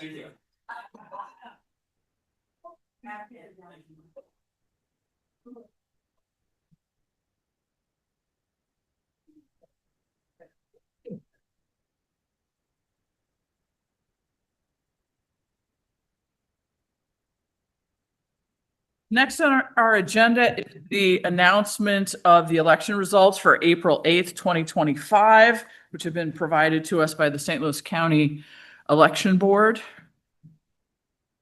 And on Amendment 1, in the city of Webster Groves, yes votes were 2,982, no votes were 1,044. The motion passes as a simple majority was required. Amendment 2, yes votes were 2,975, no votes 882, and then the amendment passes again as a simple majority is required. All right, we've done our duty on that one. So next up, we do have remarks from the community and visitors. And again, I'll remind you, if you came in, if you have not filled out a card, please do so, so that we can call on you. We'll start with Lynette Andre. And when I call your name, if you'll come forward, come to the microphone, give us your name and your address, please. And then your 3 minutes will begin. And once we've finished in the room, those of you who are online, we will ask for you to raise your hand. All right. Hi, Lynette. Hi, good evening, council. My name is Lynette Andre, and I have lived in Webster Groves for 32 years. I have currently lived at 60 North Bompart with my husband David for the last 25 years. We are located directly across the street from Eden Seminary, across from the 3, and now I believe apartment buildings that is located between the entrance and exit to Eden Seminary. I would like to discuss with you tonight my concerns regarding safety issues resulting from the carnival's parking that is allowed in front of that area. The pedestrians that are coming from the north side of Webster are forced to walk on the east side of the street. There's only a sidewalk on the east and not along the Eden side. All these pedestrians, including children on their bicycles, then cross right in that area. They cross the street with cars lined up all the way down Bompart. This is an issue that I actually spoke with Laura about when the first carnival happened, and I thought a lot of the issues had already been addressed. However, the second carnival, there were no parking signs along that area, and it was the most peaceful carnival we've had yet. But the last 2 carnivals have been more of a free-for-all, especially the last carnival. The traffic was very intense. That is a very congested area between the entrance and the exit. And the no parking signs that go up along Bompart start at Oakwood and go further down. Why it is not along the Eden area, I cannot understand, because that is definitely the most congested area. It's the things that we have witnessed living there for the last 25 years, but the 4 years of the carnival, are kids coming down the sidewalk, and instead of going all the way down to Lockwood to the crosswalk, they're not going to do that. They're going to go on across. So they're on their bikes, looking back and forth, trying to dodge traffic. And we're talking after dark too. And this is an event that serves alcohol, and it does get pretty wild at night.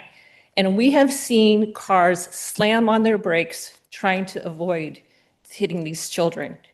The kids also will park their bikes along the fence of that Eden compound. There's a fence that runs along the 3 apartment buildings. They put their bikes back there and then go to the carnival.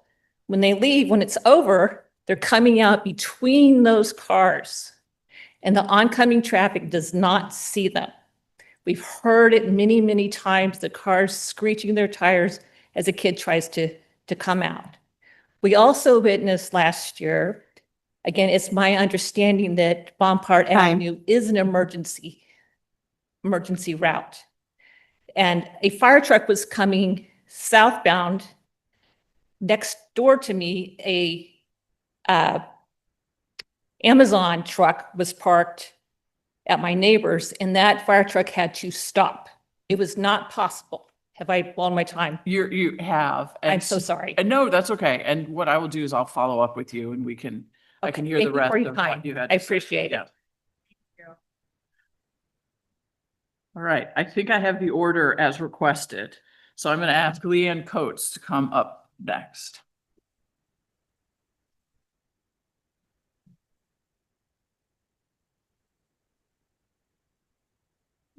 So good evening, Mayor Arnold, council members. My name is Leanne Coates, and I live on Clark Avenue.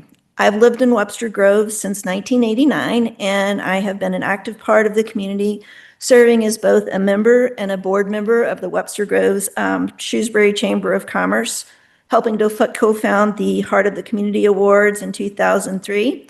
I've served on the Webster Grove Senior Roundtable, and most recently, I had the honor of being named to the library board. Each night I come home from work and I walk my dog on the Webster streets, and life seems pretty much like it was prior to January 20th, 2025. However, in the past 100 days, we've seen executive orders striking down policies and programs supporting diversity, equity, and inclusion, dismantling of federal agencies that protect the public, firing of federal workers with no just cause, ignoring court orders, ignoring individuals' constitutional rights to due process under Fifth Amendment, and withholding federal funds from universities and others who refuse to comply with the directives. These directives are beginning to make inroads into Webster life. On March 13th, I attended a Webster Grove School Board meeting to support the diversity, equity, inclusion policies of the district. The student liaisons who spoke at the meeting shared pride that each felt that the welcoming environment that the high school created for their educational experience. There was one transgender former student who spoke about what a scary time it was for him and people like him, and how he'd always felt welcome and supported at Webster High School. How are we going to ensure that this continues? On March 14th, President Trump signed an executive order to eliminate the Institute of Museum and Library Science Services. This is the federal agency that's tasked with distributing and congressionally appropriated funds for state libraries. These funds are the funds that Webster Groves Public Library uses to share resources with other libraries, train staff, upgrade technology, and support the summer reading program. Elimination of these funds don't really support our community, and it doesn't really seem to me to make us great. And then, of course, on April 11th, we had 18 students from the Webster University campus that had their student visas revoked and their student exchange visitor information system records purged. It was suspected that they were targeted because they were part of a protest. To my understanding, this was never confirmed of any participation in this activity or not. Now, fortunately, their visas were restored and the students can continue their education. But there are a total of 2,646 international students affiliated with the Webster campus. So what happens next time? How can Webster University and all the universities really continue to recruit international students in good faith, knowing that they could be deported on a whim? I was fortunate I got a chance to read your letter to Wesley Bell, our congressional representative, regarding the council's expectation for his... I'm sorry. Is that it? The 3 minutes, yeah. Oh, I was going so good too. All right. Well, thank you. Mhm.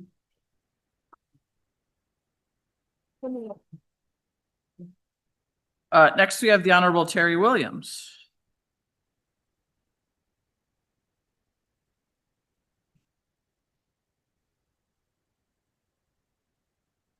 Mayor Arnold, council members Hassemeyer, Alexander, Franklin, Bliss, Smith, and Hickson Shepherd. I served as mayor of Webster Groves from 1994 to 1998. In the words of Eleanor Roosevelt, I am asking you to do the thing which you think you cannot do. And that is to come out from behind the dais, stand up and speak out against the juggernaut of fascism that is destroying our democracy at every level of government. All of you ran for office to make a difference. All of you swore an oath to uphold the Constitution. Representative Ann Wagner and Senators Hawley and Schmidt have apparently forgotten the oath they took as they worked with Trump to establish a nationwide authoritarian agenda. Our government has been gutted by DOJ. The repercussions will affect local communities for decades. What are you doing to defend democracy against this onslaught?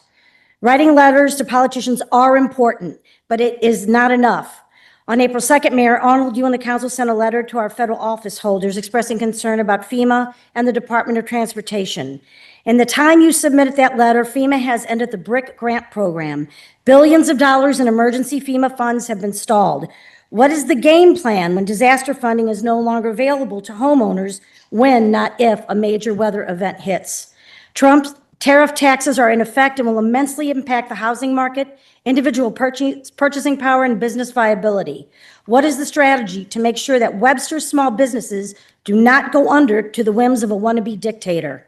RFK Jr. has upended decades of vaccine and other scientific research that directly affects the Webster Groves community, especially children and older residents. Trump wants to eliminate the Narcan program for first responders.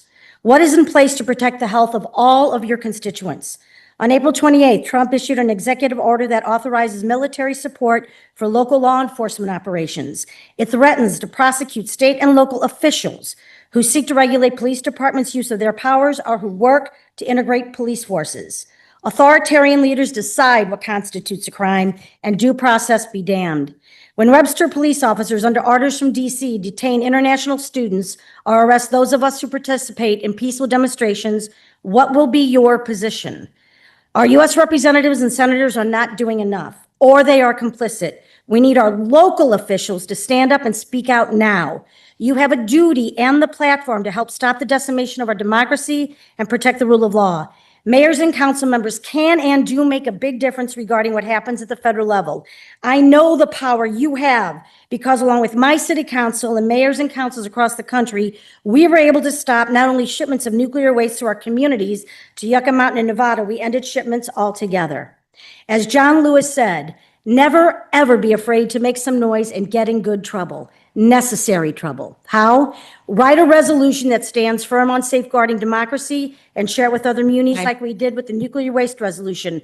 Form coalitions with other cities about federal funding concerns, like some universities and law firms are pushing back. Demonstrate with your fellow citizens. Don't wait for others to do something. Courage is contagious. It's time for each of you to stand up and speak out. Thank you.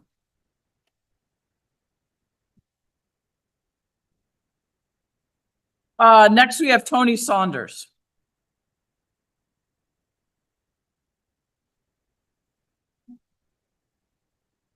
All right, Lisa Johnson.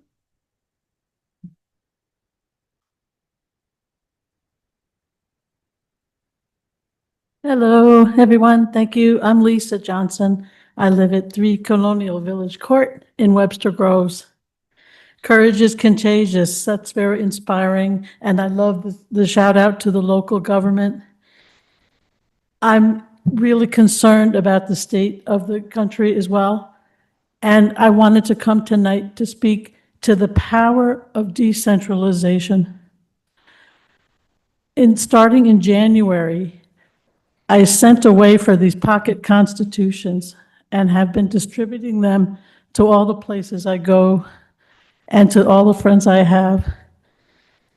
And everybody gets back to me and says, you know, I haven't read it in a while. I'm glad to have it because I was thinking mostly of the knowledge of the amendments, just to be fresh with it, that it's not all the Second Amendment. But the articles of the Constitution start with the legislative, and then the executive, and then the judicial. And I'm so concerned about the overreach of the executive and how, as we've heard, how it's impacting us so very much. And we can do so much at the local level as individuals, and as you've noted, at what the local government, local service can do. My signs at the protests now say, "We the people," and solidarity. That it's not parties of Democrats and Republicans anymore. It's, are we going to have a democracy or are we not? And there are so many opportunities to resist. My personal area is around othering. I work with a child Holocaust survivor, and as I assist her going around and speaking, the echoes of her experience from Nazi Germany and now are just only too palpable. I stand with the Black Lives Matter vigils every Saturday. This May 25th will be 5 years since George Floyd's murder. And I just want to say that how can we together maximize participation and say enough is enough? And as we've heard before, stand up and speak out together as individuals and as local government. And can you represent us higher up so we're heard? Thank you. Thank you. All right. If you are on Zoom and would like to make a public comment, we're going to ask you to use the raise your hand function. All right, I do not see any, so that'll end our public comments. It appears to me that you all came as a group, and if this group would like to meet with us outside of council, I'd be happy to arrange that. Someone just needs to get in touch with me. Pass those down. Yep. All right, is there any new business from members of the council, city attorney, city manager? All right, we'll go to unfinished business. Councilmember Hasselmeyer, could you call for the third reading of bill number 9280, please? Yes, Madam Mayor, I'd like to call for the third and final reading of bill number 9280. Second. Bill 9280, third and final reading. An ordinance authorizing the city manager to renew a 10-year subscription with the St. Louis County Emergency Communications Commission, the ECC, for portable, mobile, and base station radios. Is there any discussion? All right, we'll have the vote then, please. Councilmember Bliss? Yes. Councilmember Franklin? Yes. Councilmember Smith? Yes. Councilmember Alexander? Yes. Councilmember Hickson Shepherd? Yes. Councilmember Hasselmeyer? Yes. Mayor Arnold? Yes. All right, we're going to move on to our new business. Who's starting? Ms. Graves. Okay. All right. So we have a discussion of potential for new revenue streams. And this is going to start a conversation I believe we're going to have over the course of several months. But we have with us our expert. I'll give you a second here. Is that where we're starting? Okay, here we go.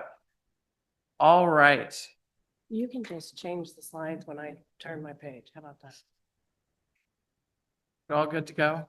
Welcome and thank you very much. Thank you. Good evening, Mayor, council members. I think you're gonna have to pull the microphone down a little bit. There we go. Thank you. Again, my name is Shannon Creighton. I'm an attorney with Gilmore and Bell. Usually I'm here discussing bond issues with you all. But Dr. Peoples and Mr. Donovan asked me to come and speak about different revenue options that the city may have to generate obviously new revenue in the city. Full disclosure, I am a citizen of the city of Webster Groves. So I'm happy to hear and to be here to try to help. So again, there's a number of revenue options that we're going to talk about tonight. There are others that could have been potential revenue sources for the city. Dr. Peoples and Gregory Donovan and I discussed, and these are the four that we think are the best options for the city. The first one is an economic development sales tax. And that is an additional half-cent sales tax on all taxable sales in the city. You all impose a number of taxes, and so this would be in addition to that. This is not subject to the pool sharing. Some of your taxes you share, the city is a pool city, and you share those taxes with other pool cities in St. Louis County. This tax would not be subject to that sharing, so you would receive 100% of that revenue. Now, the tax can be used for any economic development purpose, and we'll talk about more about what that means here in a minute. But to impose it, it just requires a simple majority voter approval. Unlike your other taxes, though, this tax does have some additional procedural and administrative steps that we'll talk about here in a minute. So what is an economic development purpose? The statute does give some guidance. At least 20% of the proceeds of the tax must be used for projects that are directly related to economic development, long-term economic development in the city. They include, and these are listed in the statute, land acquisition, infrastructure, so water, sewer, stormwater, those types of improvements, and matching funds for state and local grants. The remaining funds beyond that 20% can be used really for any initiative that would attract people, businesses, or investment in the city, leading to economic development growth. So the statute does give some suggestions: marketing, job training programs, grant programs. But Dr. Peoples and Gregory and I spoke about some other options, and those are your holiday displays, the 4th of July parade, carnival, your firework display. All of those could potentially be eligible projects that could be used, these tax dollars could be used for, since they do incentivize and draw people to the city. Can I ask a quick question Sure. about the state and federal matching? Uh-huh. Is that matching on anything, or is that matching on economic development? Well, specific? they are grant funds, but the purpose would have to be economic development related. If it fell under that stormwater or whatever that's already in the That would be statute, that would fine. be fine? Okay. Absolutely, yeah. Thank you. Yeah. Some other projects that might be eligible are smart technology, clean energy projects, landscaping, any beautification projects within the city, all eligible. You can also use up to 25% of the proceeds of the tax for administrative costs. So any overtime of your police, your fire, your staff for events like 4th of July could all be paid for from this tax. Can I ask you a question? Yes, ma'am. So is the revenue from this tax revenue that's generated split up the same way that dollar is on that sign, so that the school district gets 70% and then we? No, ma'am. And, okay. You get 100%. Oh, thank you. I'm on this slide now. Sorry about that. So as I indicated previously, there are some procedural steps and administrative items that relate to this tax that don't apply to your other sales taxes. Number one, so before spending any monies, the city staff must prepare an economic development sales tax plan, which is a document that just sets out how the tax is going to be used. And you also the city council must create an economic development sales tax board, which is made up of 5 members, 3 of which are appointed by the city, 1 of which is appointed by the school district, and 1 by the county.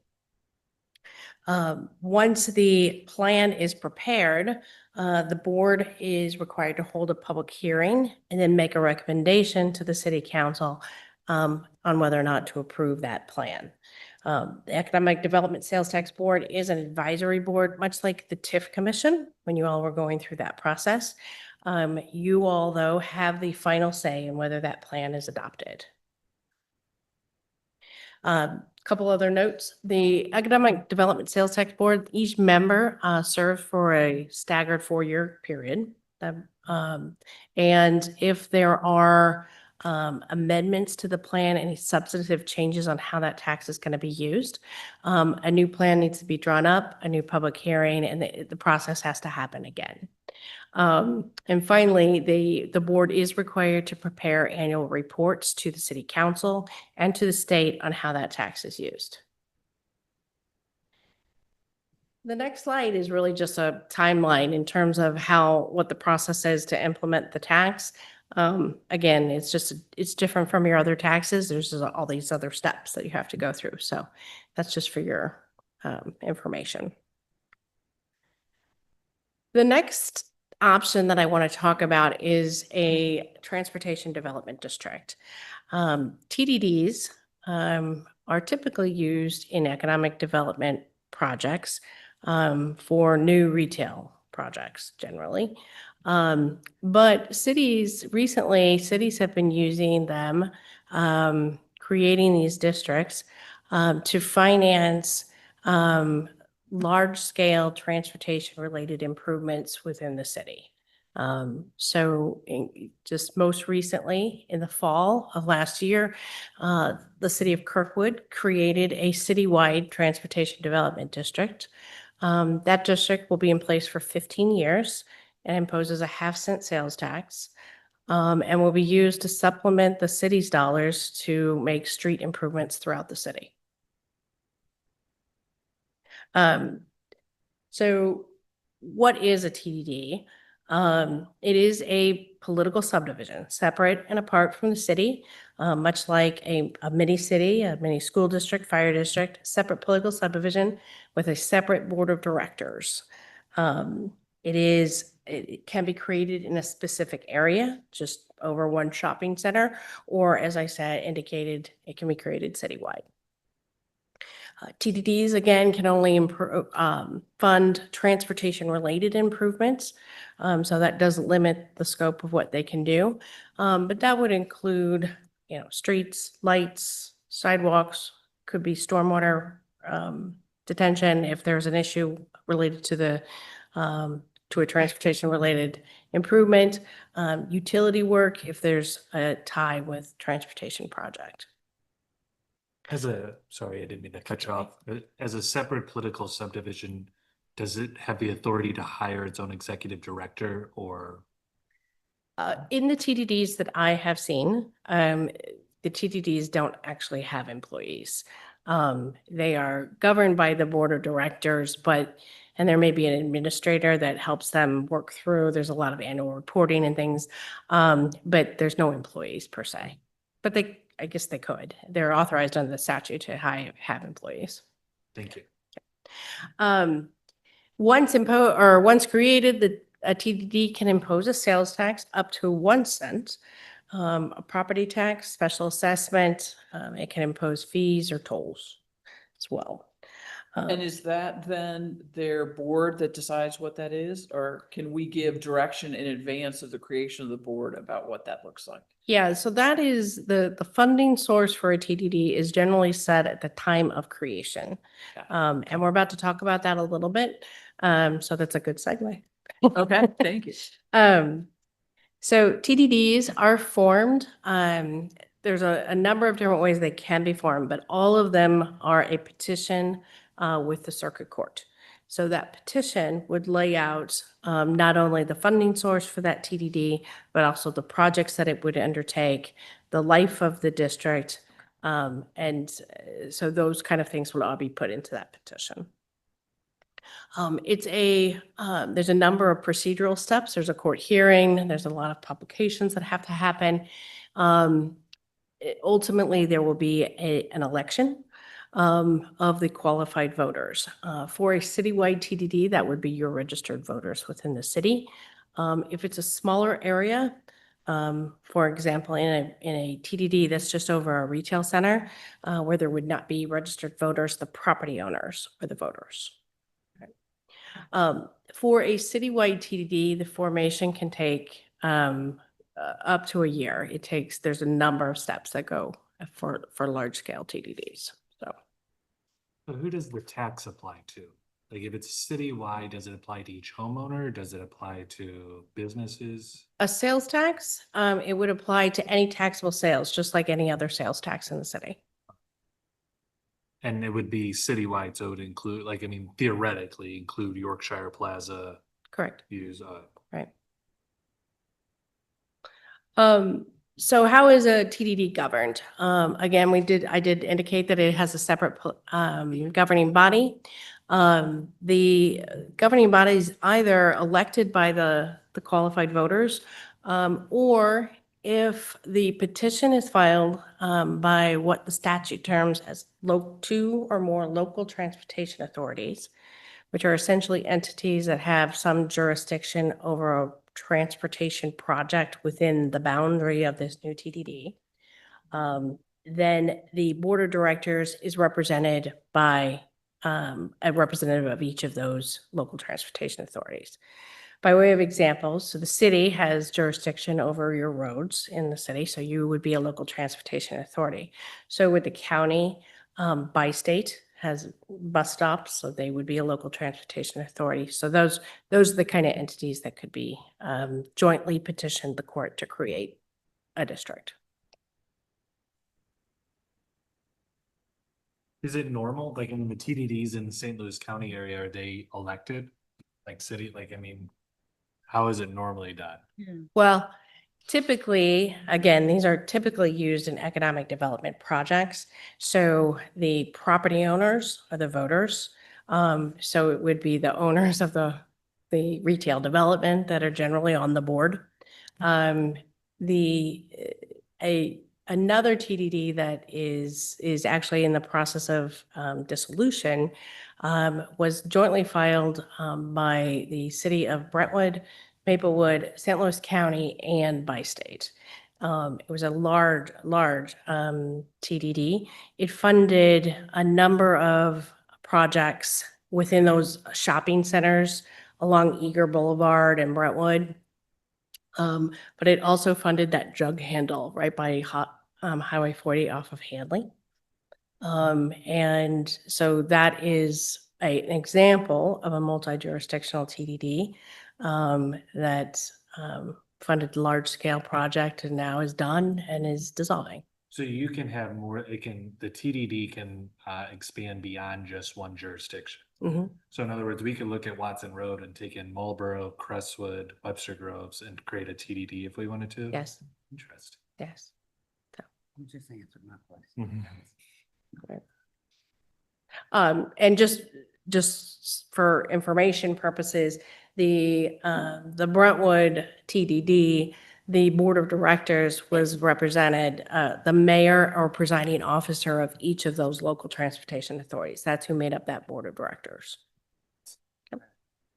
It seems like if you're gonna elect your board of directors in if it's just one city, there could be, conflict's probably the wrong word, but their own sole job is just to distribute the money, and it might be incompatible with what the city council or the board of aldermen are doing.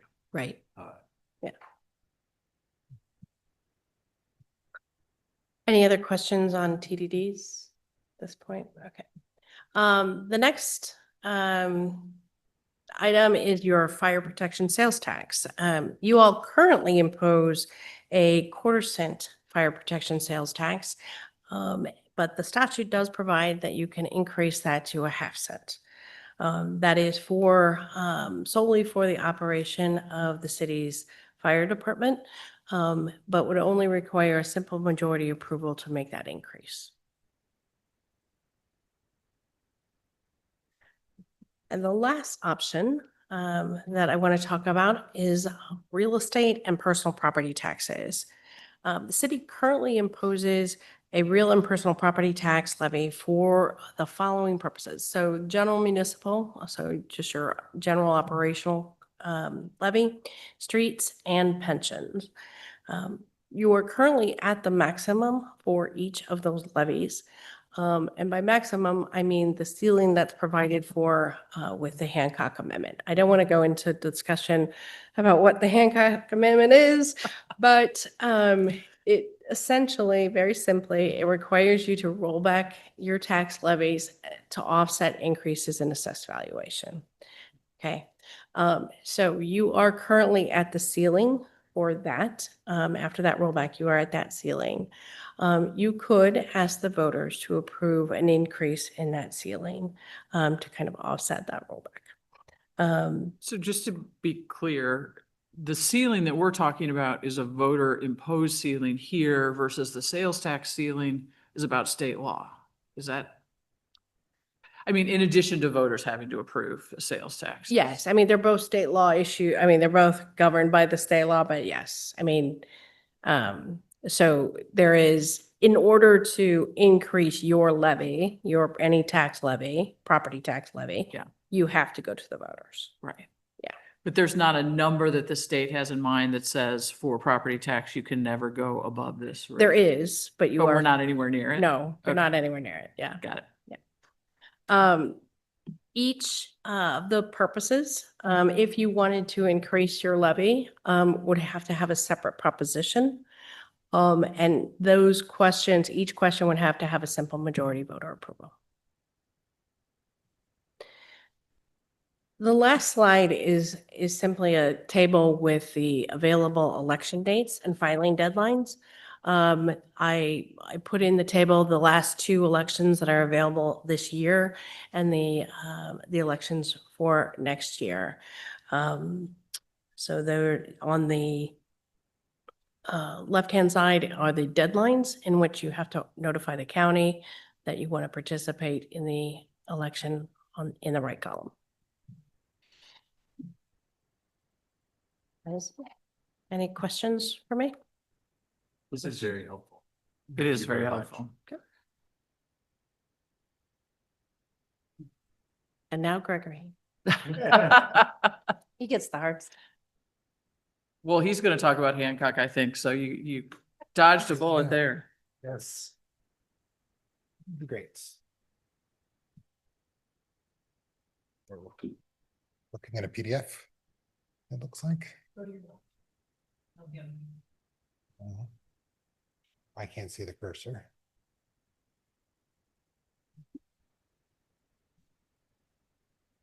It does say it's on.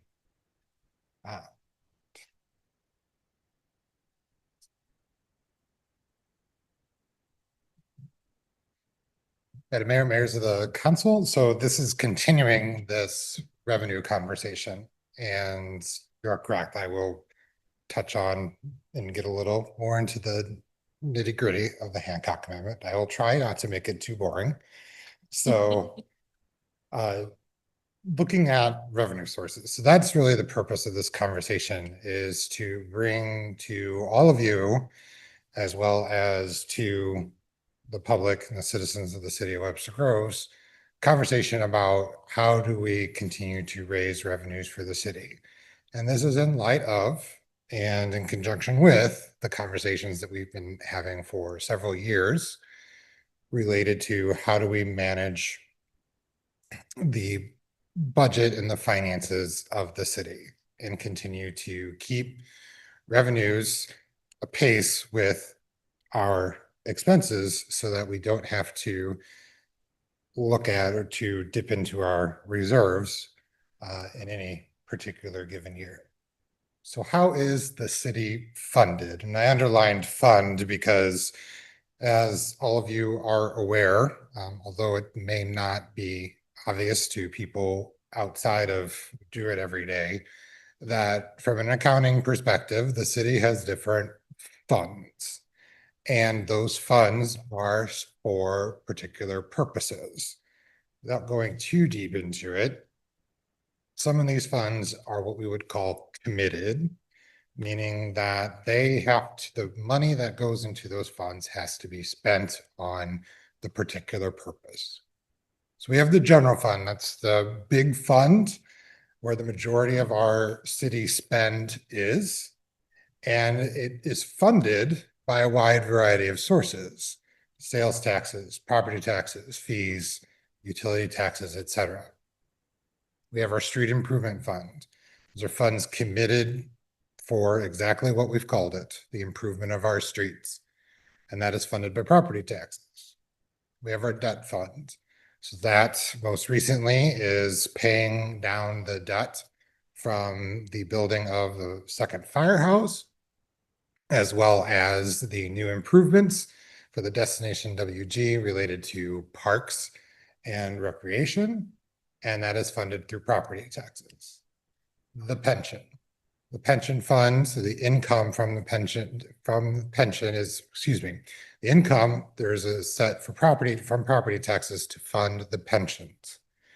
By the statute in terms of in recent elections, the money that comes in the revenue for the pension has to cover 100% of the pension obligations for the city, the contributions to loggers, which is our pension program, 100% for the police, 100% for the fire, and 40% of the we'd call non-uniform or general employee population of the city.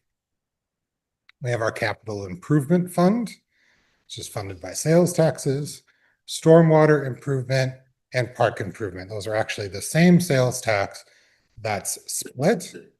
20% goes to stormwater and 80% goes to the parks. They are all set aside in separate funds. So the general funds, where does it get its money? So we're looking to spend about $23.3 million in the general fund. How do we pay for that? Well, here's the chart. You'll see that the biggest portion of the income is from sales taxes, 37%. We have utility taxes and property taxes as number 2 and 3 respectively. Utility taxes are the gross receipts taxes on telephone service, Ameren, so electric, and gas through Spire. And we get some franchise fees through cable, and some of you are aware of the different issues we've had with different cable and telecom companies wanting to pay or not pay rather those taxes. And then we have all of our other fees, whether it be through planning and development for building, our charge for services, our recreation fees actually comes in 4th at 10% of the income. And then we have another variety of different sources that make up the income for the general fund.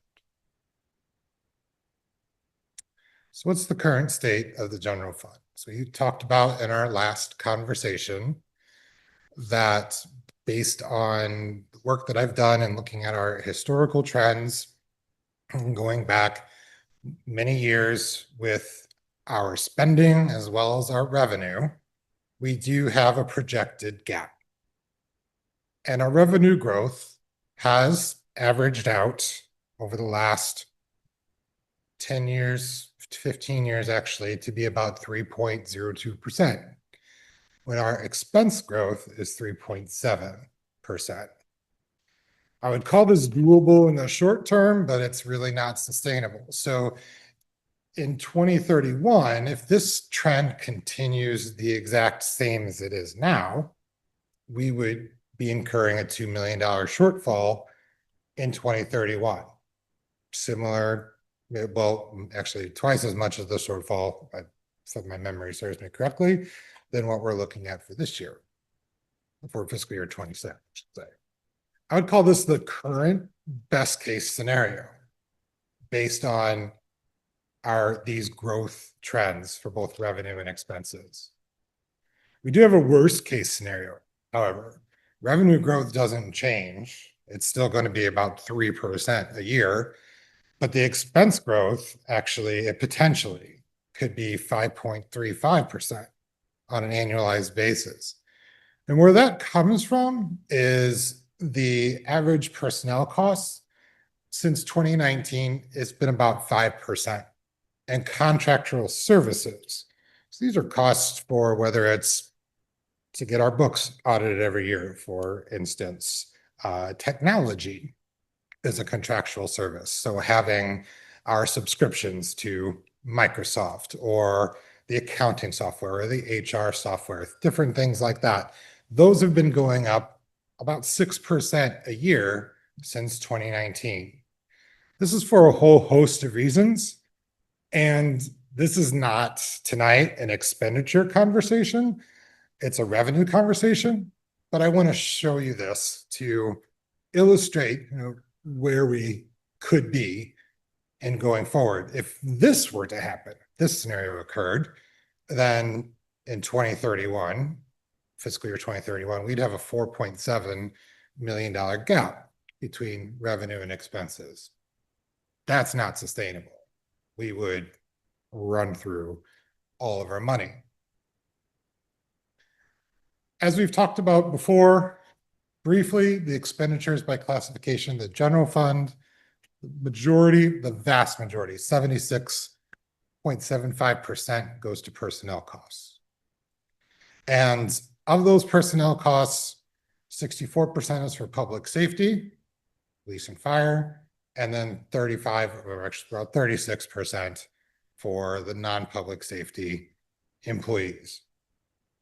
The rest, as we go to look at the left-hand side of the screen, is made up of materials and supplies. That's salt, cement, different things that we have to buy for the city to provide our services. Contractual services, the biggest chunk of that contractual services is technology. And then a very, very tiny bit for a general other expenditures. I did sneak the Pac-Man in there in the slide. The reason for that, for levity, but the pie charts reminded me of a Pac-Man. So as these expenses continue to climb, especially on the personnel side, it's just chewing up that revenue as we go along. Will it happen? There's my crystal ball. I have no idea. We've only dipped into the reserves twice, or did a deficit spend since 2018. We've only done it twice. So does that mean that it's going to happen next year? I mean, the comment has been made to me multiple times that we talk about and we say that the sky is falling and do the Chicken Little dance, and then we end up with a surplus. And that's what we've had the last 2 years. We've had a surplus. In fact, last year we had a very decent surplus. That's for a whole variety of reasons, primarily on good expense management and not being fully staffed. So, because that's the biggest expense, that is also going to be when that is not filled in terms of the budget, it's going to bring those expenses down, those projected expenses down. And we have to remember, for the public, for all of us, I have to remind myself, a budget is a planning document. It is a prediction. If this all comes true, this is what will happen. But as we've seen in the variety of different forces that were discussed tonight by our residents, we don't know what's going to happen tomorrow. We can have a good idea, but we don't know how those things are actually going to affect what we're looking at. So we have to plan. So that brings us to the revenue options. Creighton talked about the sales taxes. I highlighted the two here because the transportation district is a little bit different. You can decide of what you want to do with respect to that. It can be funded different ways. So I just focused on economic development and fire sales tax. So the economic development could be a 0.5 cent. Right now, that would, based on our current income on different, from our other sales taxes, be about $1.46 million a year. And then the fire sales tax, which would be a 0.25% increase, would bring in an additional $730,000. Benefits, you would definitely take some pressure off the general funds.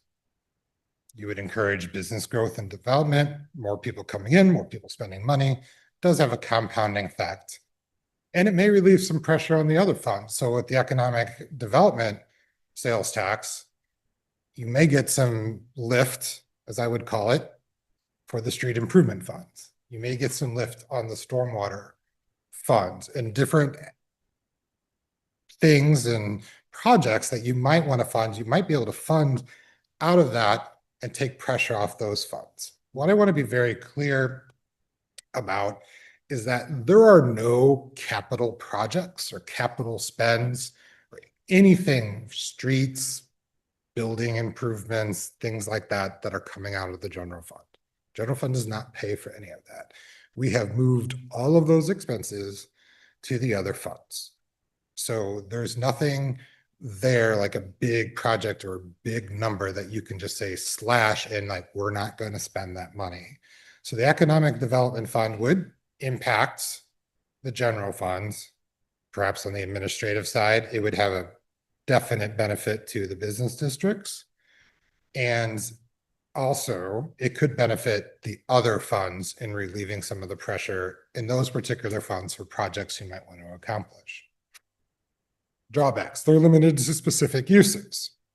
So we have to account for that. The economic development one is more specific in terms of what you can spend on.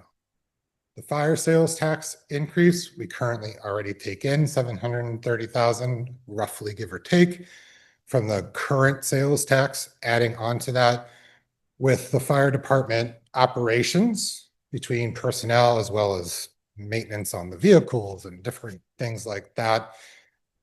That number is already pretty close to $6 million. So that would strictly take pressure off from other general funds income.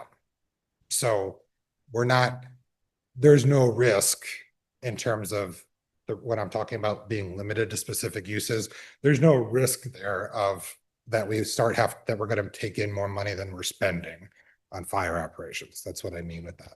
It would assist us though, particularly with the pension.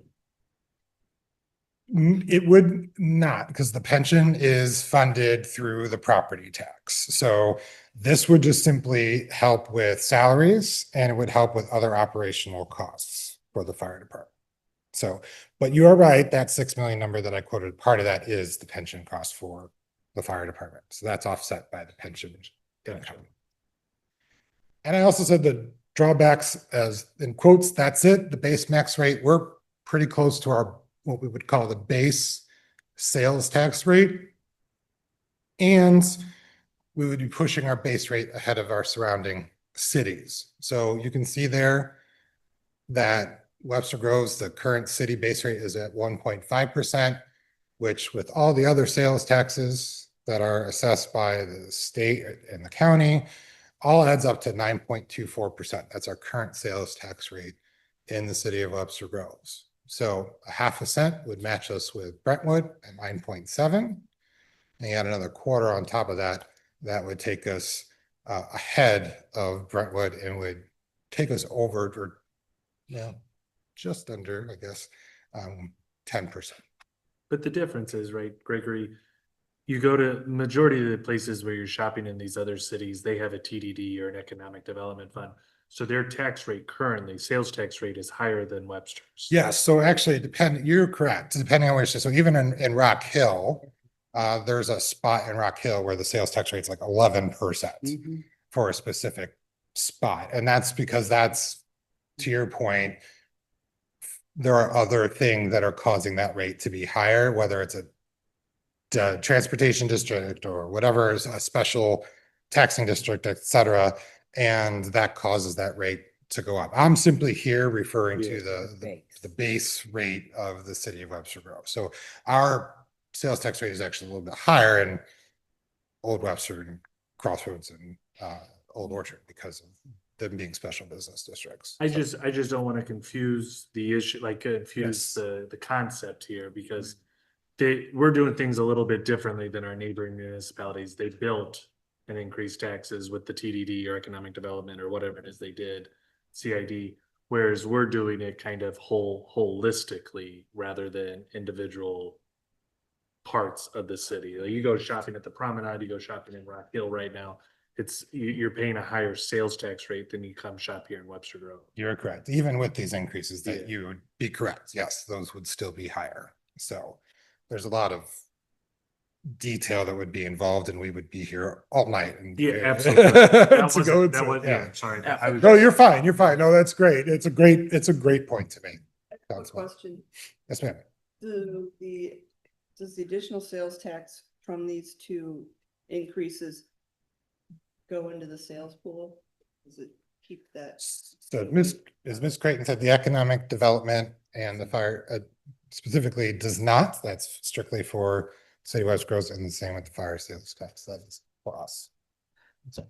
And Gregory, and I'm Yes, ma'am. sorry if I missed this, because I think you might have answered this with one of David's questions, but when we look at the increase in revenue for the fire sales tax Yes, ma'am. increase, if we look at the percentage of our expenses right now that are in personnel, does that does not include pensions? So the personnel costs that I referenced earlier on the pie chart, Right. that does include the pension. That does costs. include Yeah, pensions. that is included in personnel costs. So if we were looking at like this fire sales tax increase or even before, if we could utilize those, no, let's see. I think when we went down to the real estate personal and property taxes where we were talking about the general municipal streets and whatever in pension, but here you're talking about that separate example she showed, which was the tax.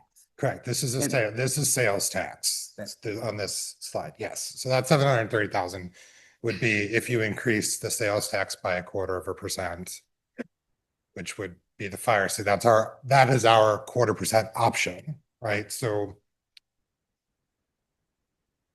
I don't mean to confuse, but for example, stormwater and parks, we can't increase that tax.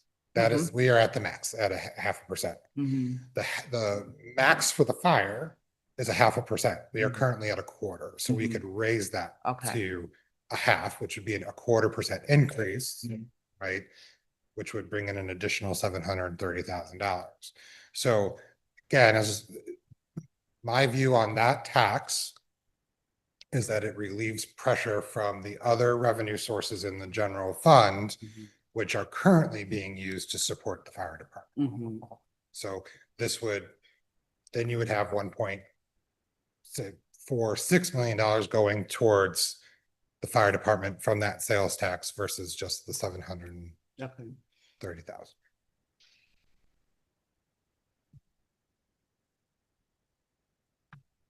So revenue options, talking about the property tax. This was the fourth option that Ms. Creighton spoke about. So where do our property taxes go? And I want to be clear on these slides. So I'm going to put some caveats, footnotes, etc., because I tried to keep it as simple and focused as possible. Our property taxes fund four different things, four different funds, as I mentioned at the beginning.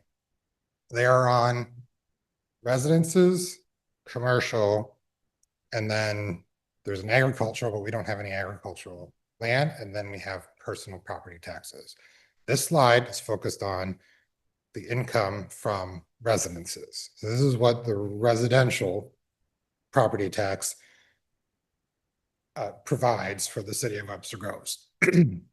So for the general fund, the revenue property tax on residential property brings in about almost 5% of the general fund revenue.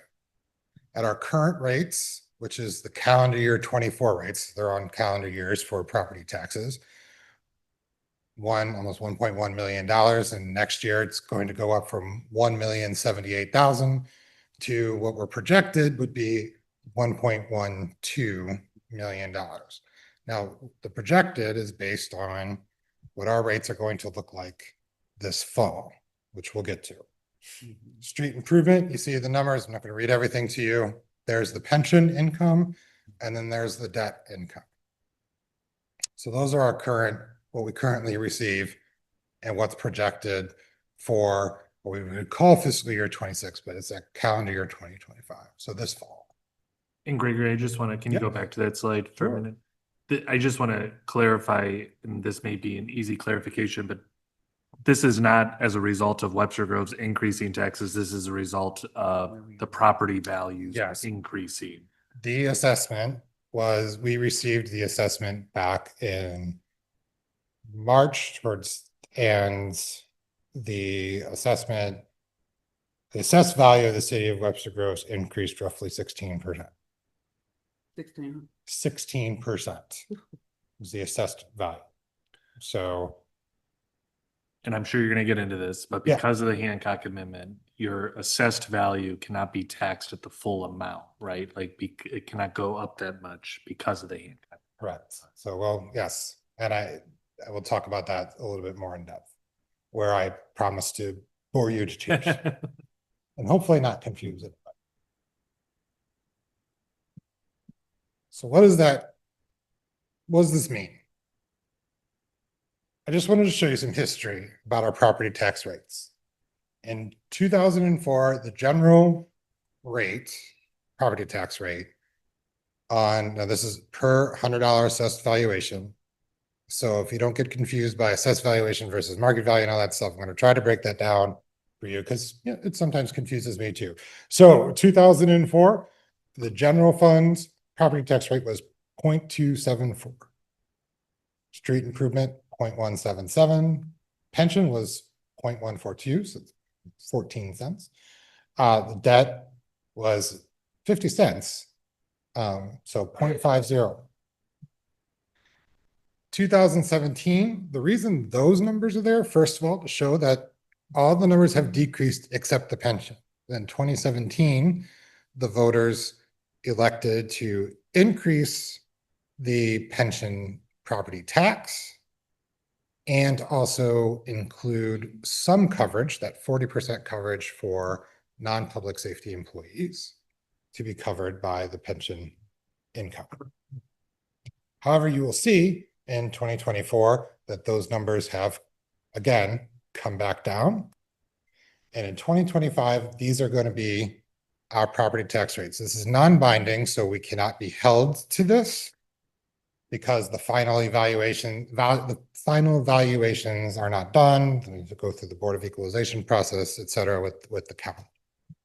However, projected that our general funds rate will be 0.144, street improvement 0.093, pension 0.136. The debt will stay the same. The debt is not affected by the Hancock Amendment. Let's talk about.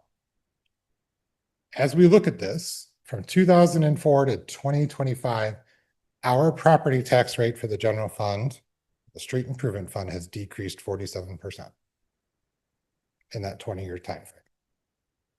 Pension fund is down 4%, and that's because it was reset in 2017.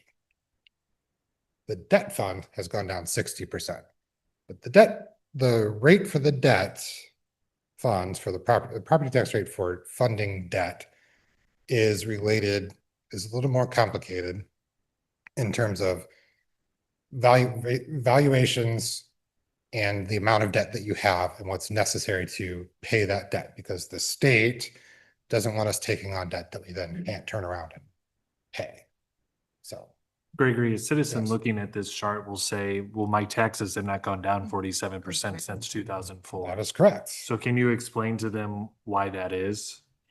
Because the valuations have continued to go up. So over that time period, the reason why the rates have decreased, this is a great segue into the next slide.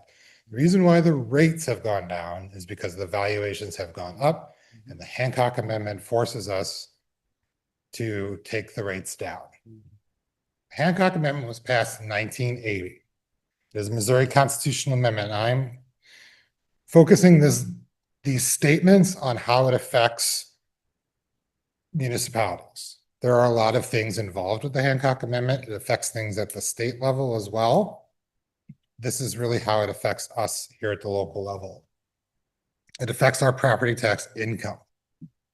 Why do we have it? Well, we have it because the people of the state of Missouri decided that they did not want to, well, they wanted to prevent property tax, what we would call, in quotes, windfalls when property valuations increase. So the idea was that, as you've pointed out, that the taxes would not increase so substantially every year after every 2 years when we're reassessed, right? And that it would force the property tax rates or the levy comes down. And it also gave residents, the citizens, greater control over their tax rates. But how does it work? It works by limiting our growth. So, and that's when our revenue growth. So that is capped at 5% or the CPI, whichever is higher. So valuations have gone up 16%. If we did not have the Hancock Amendment, our income would increase 16% from year over year. But in this case, the CPI is set at 2.9% for 2025. That's what it was determined.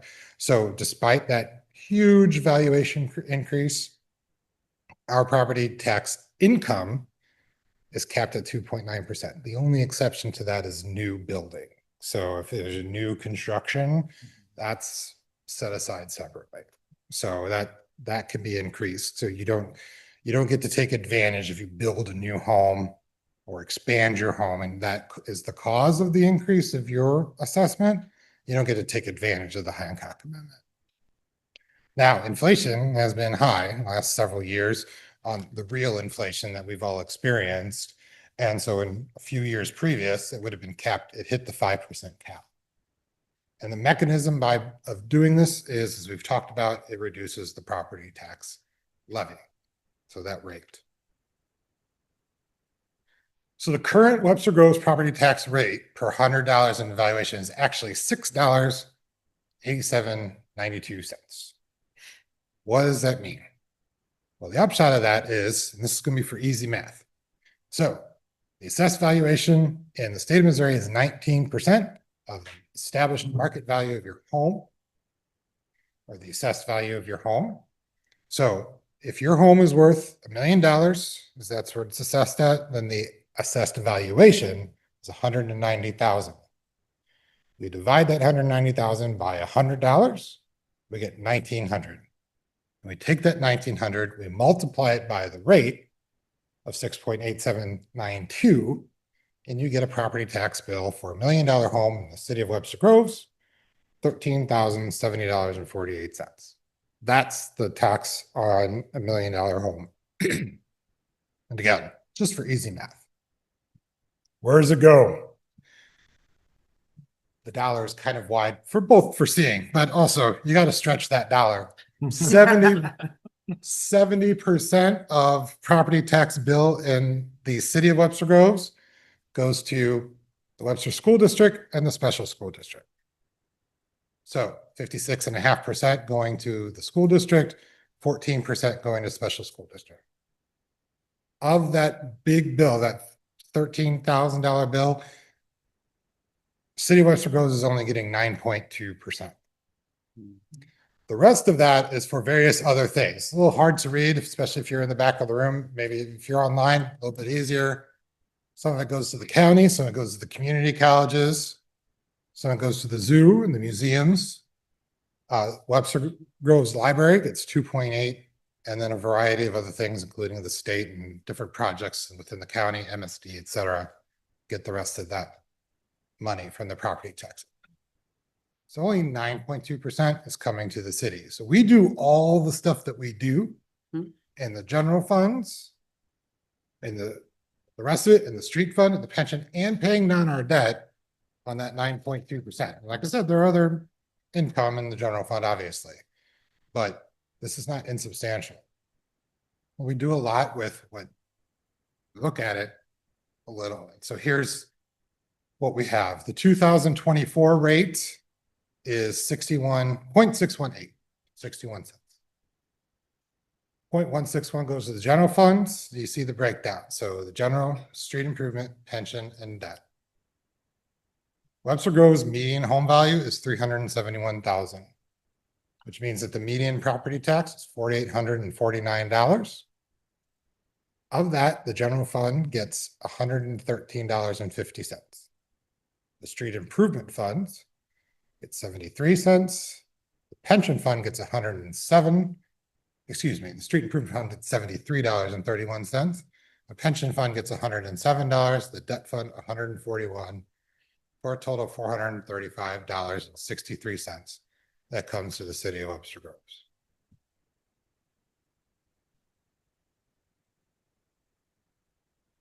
So the conversations about revenue. And the question I am posing to the council is, do you want to consider a property tax increase? So we have the rates from 2004. We have the rates from 2017. We have the rates to match our personal property. So that's most likely from what I can tell without being able to dig out the records from that time, for me, that I can tell where we last set it is for the personal property, because personal property is not affected by the Hancock Amendment. So it's 0.28, 0.181, et cetera, down the line. So if you were to decide to increase, or I shouldn't say that, if you were to decide to put to the voters to consider increasing to match the property taxes, it would be for the general funds an increase of 0.136, the street improvement fund 0.088, pension fund 0.064, the debt fund would not change. And so that total would be 0.288, which bottom right-hand corner would be a property tax increase for that median home value of $203.01. Just to the city of Webster Groves. That's that 9%. So that are the 9%. So our 9% share. So if you take that whole bill of the 4,300 for that medium home value, it would go up to 4,500. And that $203 would be the increase that would come to the city of Webster Groves. But does, I guess I'm gonna confuse the issue here, but can we go back to the stretch dollar for a minute? Yes. So if we increase it, does that also increase the amount of money that Webster Groves School District gets? No, they set their own rates. So basically this green section would become a little bit wider. Gotcha. And we would take up more of this whole dollar, but not much. But we would take up more. I'm sorry? But also it'd be more than $1. I mean, we'd be adding to the total tax. We would bill. be It adding would to the just whole be total our- taxes. Correct. So right now, again, going back to the actual tax rate is here. The actual tax rate is 6.8, so $6.88 per $100 is the total tax rate. Our portion of that is this. Where did it go? Our portion of that is currently around, well, it's not, that's what to match personal property, but our current rate is 0.61, some 61 cents is our rate. That's our portion of that $6. But if we raise those tax rates, it increases the entire tax revenue for that average income, and then it has to be split between. No, we are simply talking about increasing our rate. So this would be an extra $200 per median, again, that median home. This would be an extra $200 that they would pay. So their bill would go from 4,300 approximately. Go back. So I can't remember all the dollars and cents. So that, I'm sorry, their current property of 4,849, that would increase to just over so about 5,049.15. And all of that increase would come to the city of Webster Groves. That does not get shared. That's the money for the city. Gregory, if we might put it another way, we don't have the authority to ask voters to change anybody's tax rate, Correct. but the money that comes to the city of Webster Groves. That's correct. So assuming we go to the voters and ask them what you're proposing, Gregory, what would be the potential income to the city for this in general? Well, the income would increase, actually would roughly, for the general fund and the street improvement fund, the increase over what we're planning to get, it would basically double the income for general and for street improvement, but not for pension. It would be about a 50% increase for pension. Would not change anything for the debt fund. So the one thing,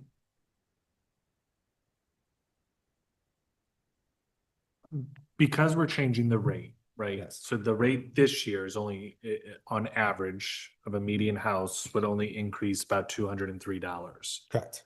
But say next year, or in 2 years, our assessed value goes up another 16%. Okay.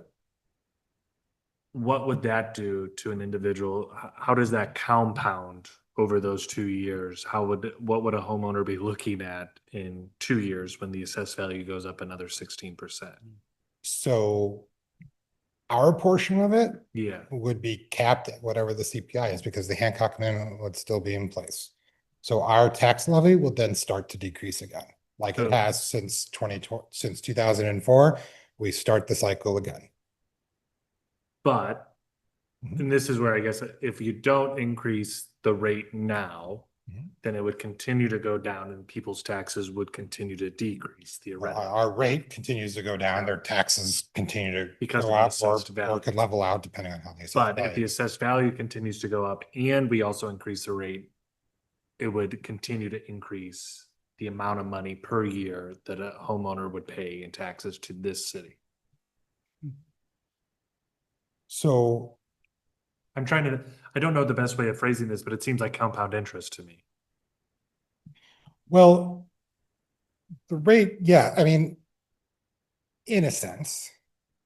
So you're sort of resetting the table. That's basically what you're doing. So we were at 0.28 20 years ago, 24 years, 23 years ago.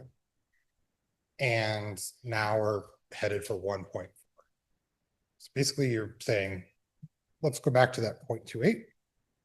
And then it will then start to decrease again, so that the revenue is again capped at that CPI increase. So you are basically saying, we're going to ask the homeowner for an extra $200 this year and probably next.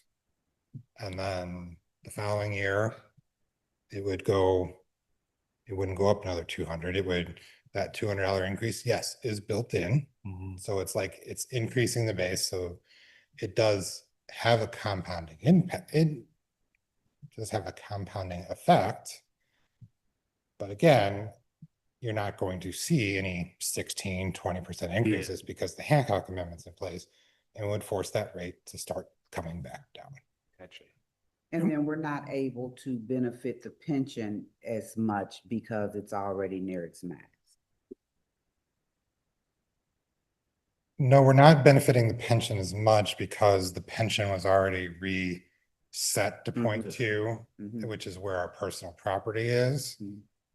My suggestion or the numbers that I prepared for all of you were to reset the tax rates at the current personal property tax rate, which for the pension is 0.2. You can set it higher than that if you wanted. So you could set all of these numbers higher if you wanted to. You could set them lower. I mean, and again, you really aren't setting anything. You're asking the voters to consider the raise. You're putting it on the ballot. They make the decision. It's that if they're willing to increase the property taxes. Gregory, is it fair to say that you've set this up that essentially we'd be asking the voters to do exactly what we asked them to do in 2017, just with with general street improvement funds instead? I mean, the mechanism is the same. And when you're talking about sort of the fluctuation, we've been through this already with the pension. Yes, we did that with the pension fund in 2017. So how do we educate because we're sitting here looking at this and asking these questions, and how do we educate our homeowners so that they can make an informed, intelligent decision? Because the average person is probably is like, okay, I don't want my taxes going up, period. Sure. That's what how do we educate them on this so that they're not as confused as we just walked you through? I speak for myself, maybe everybody else. Well, but I put in a lot of information to try to show you what's happened, why we're at where we are at. As for educating the voter, I think that the most important thing, because you're right, you're increasing my taxes. And if you look at it, and the ballot question is going to basically, you're going to look at it and you're going to draw the conclusion, you would not be wrong, that my property tax rate is doubling. That is what it's going to do. Just to be clear, it's doubling for the city. It's not doubling for everybody else. And where the education comes in is showing where that impact is. What does that really mean for me?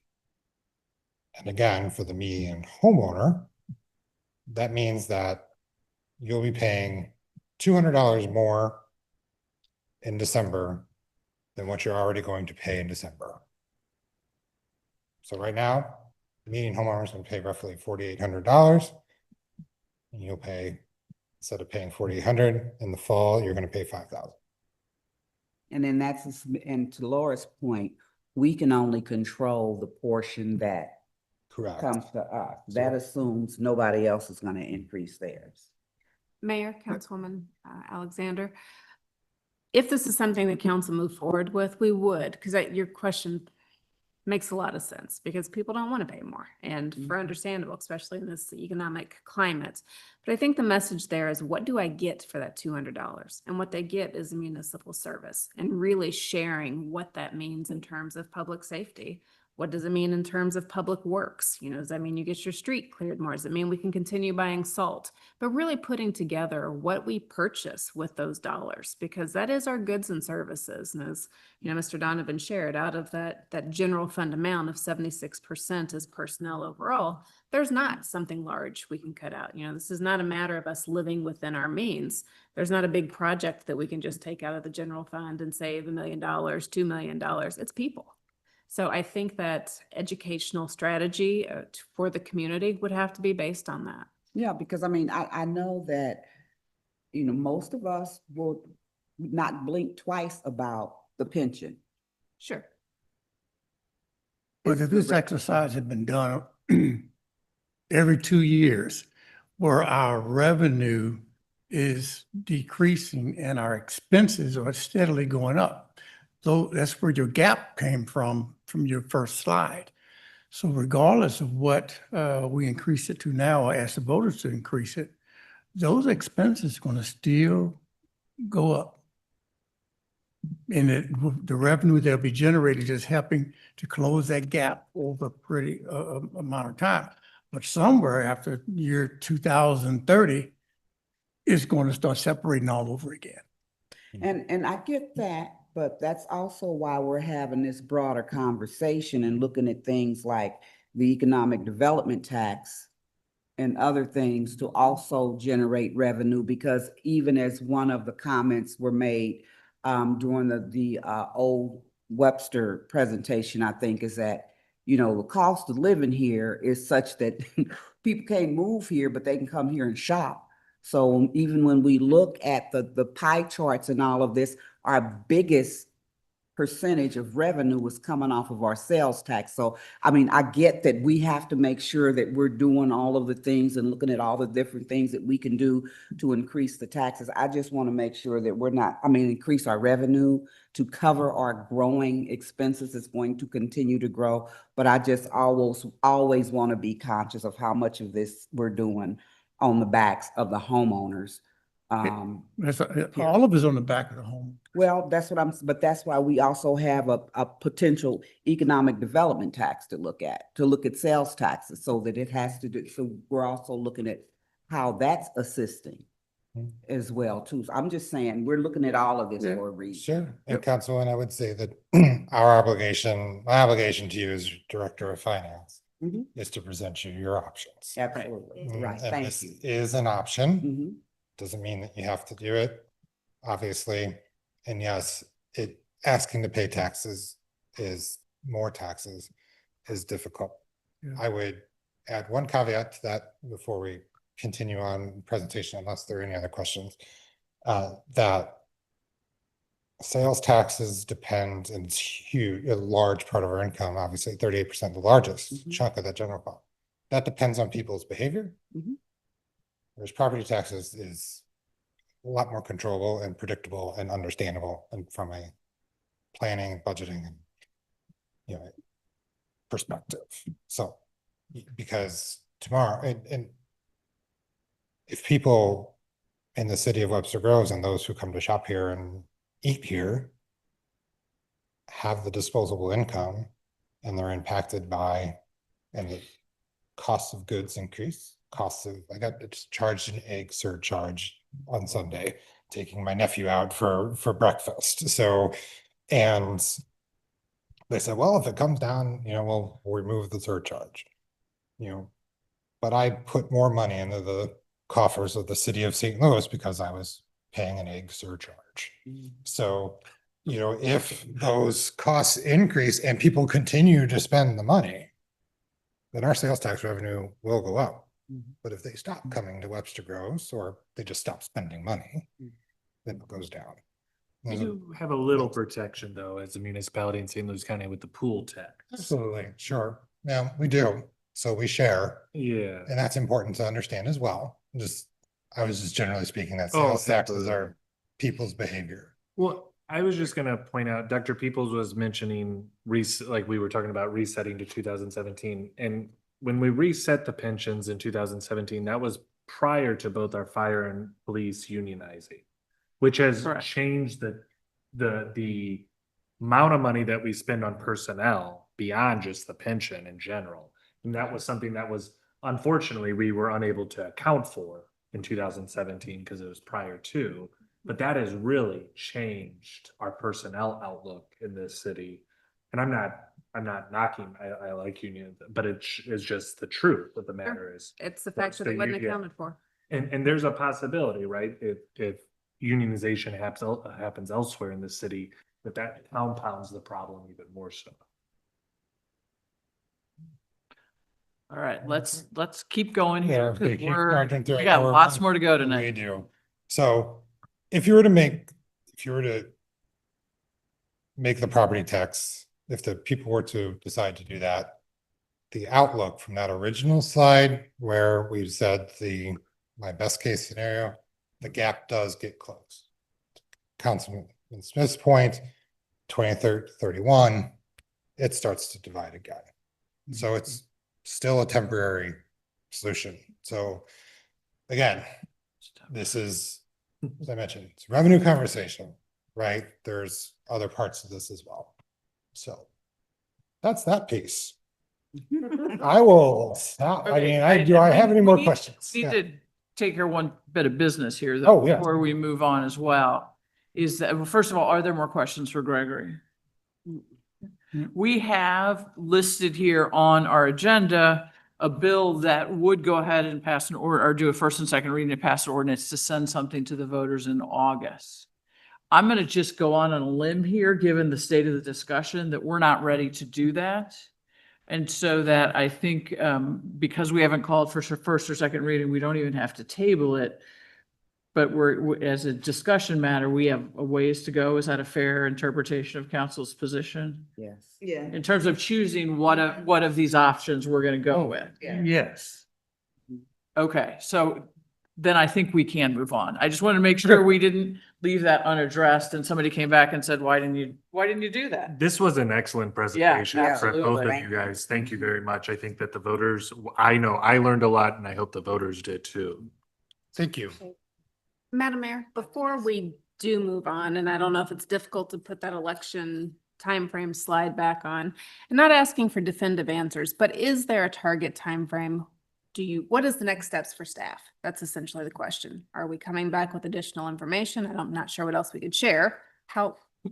So if I were going to summarize where we are as council, and then I'll let everyone who wants to weigh in, which is we now have lots of information and it's us doing our homework and figuring out which of these we believe are the best options for the city moving forward. So I'm going to suggest the next, and let me add one other thing. We do have scheduled, I think it's for June 17th, the discussion of our reserve rainy day, whatever fund you want to call it, policy, and to start that conversation. Because I also personally don't believe we should be talking about increasing revenue until we understand where we are with our reserve fund and what that may or may not be used for in the coming years.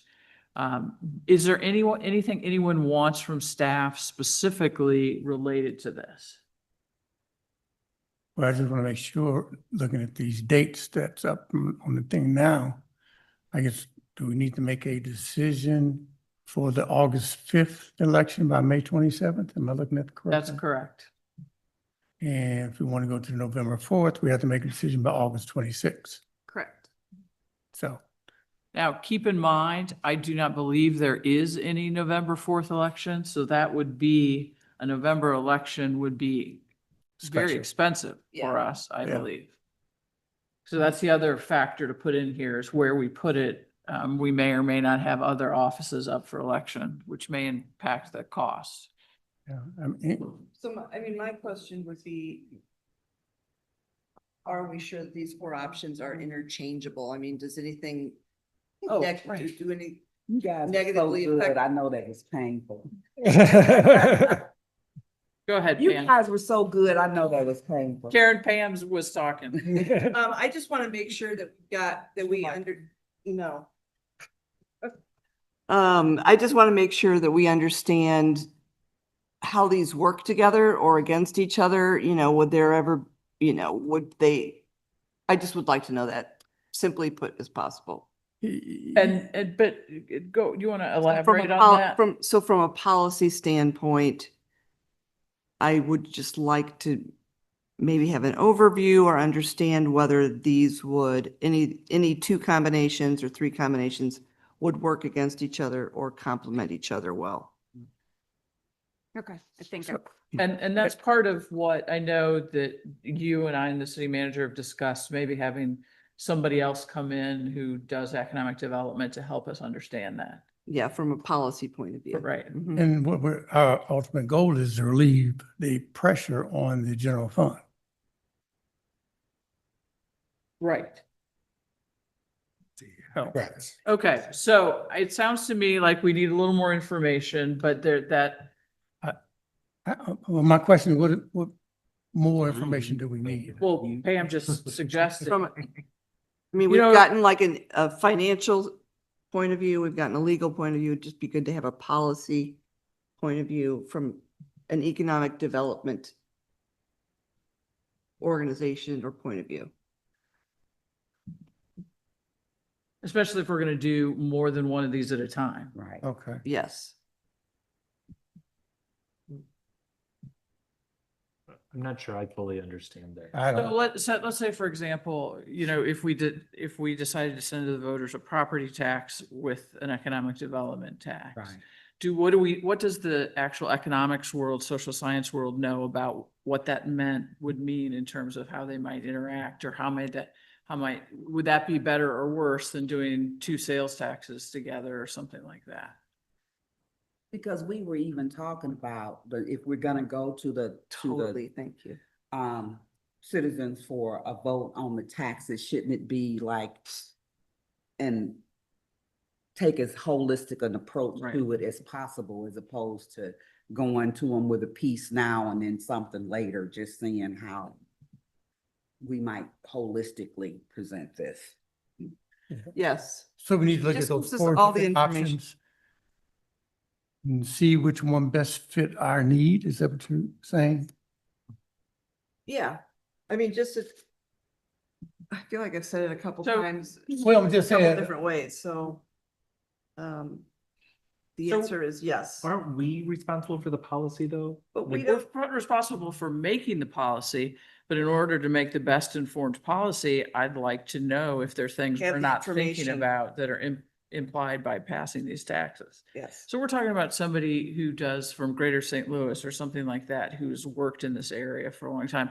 It's not that we don't believe Gregory's presentation of how this will work specifically for us, but he hasn't had the time, I don't think, probably, to go out and explore what these have done, how these have impacted other communities. Are you talking about increasing property taxes, or are you I'm talking? talking about the whole thing, all of our options. I feel like we're in search of a magical 8 ball that it doesn't exist. Oh, I think we're just asking for the information. What Right. information, but if you don't know what information you want, what information is there to provide? I do That's- want the information. I know, but what information? That's what I'm I asking. want to know from an economic development perspective, how these would work together or not.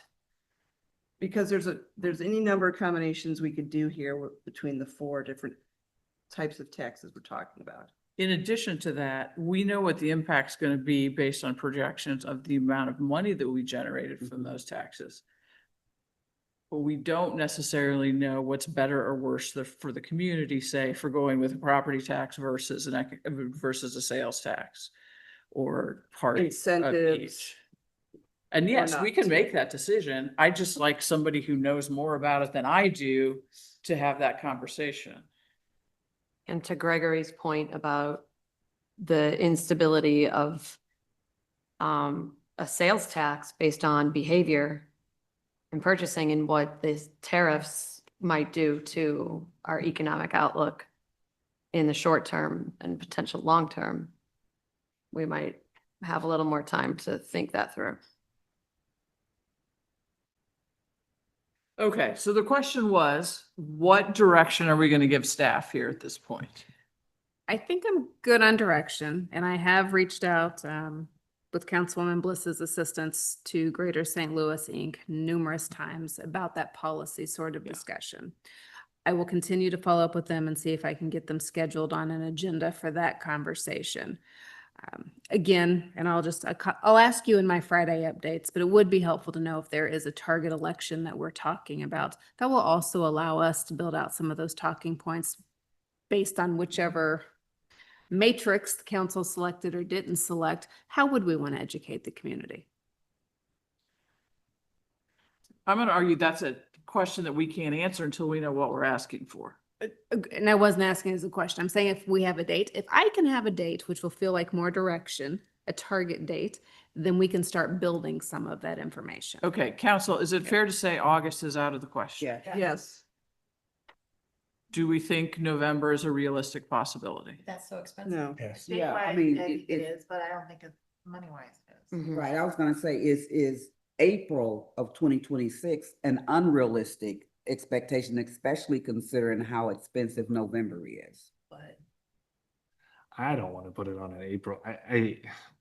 It makes the election about that instead of the moving Webster Grove. And granted, right, our number one task is to finance the city, but at the same time, we have a lot of other things that this council and I'm sure individuals that are going to run or want to talk about rather than just a property tax increase.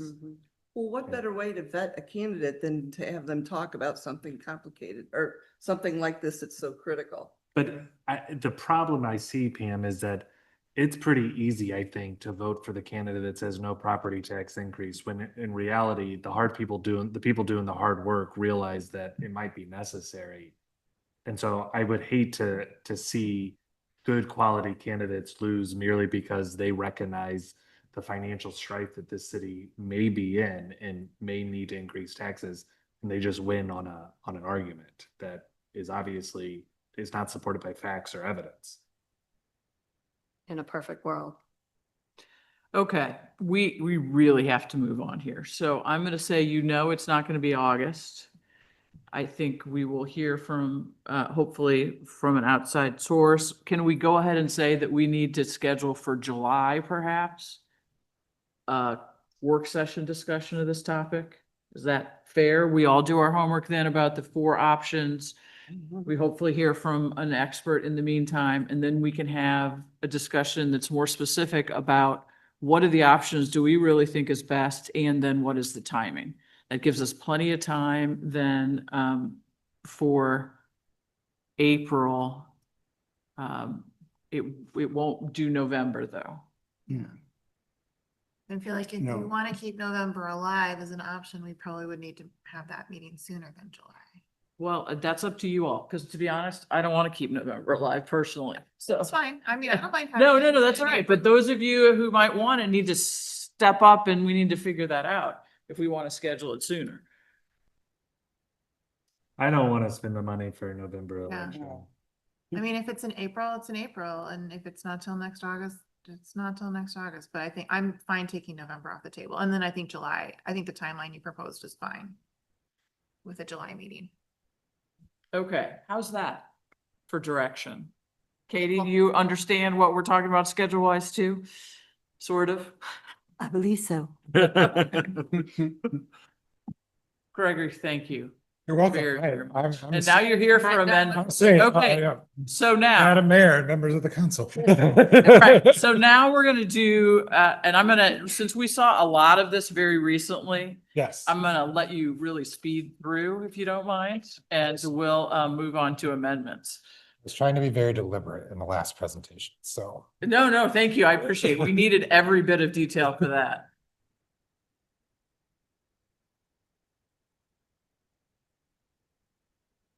Is he going home? That's what I think. Where do you think you're going? So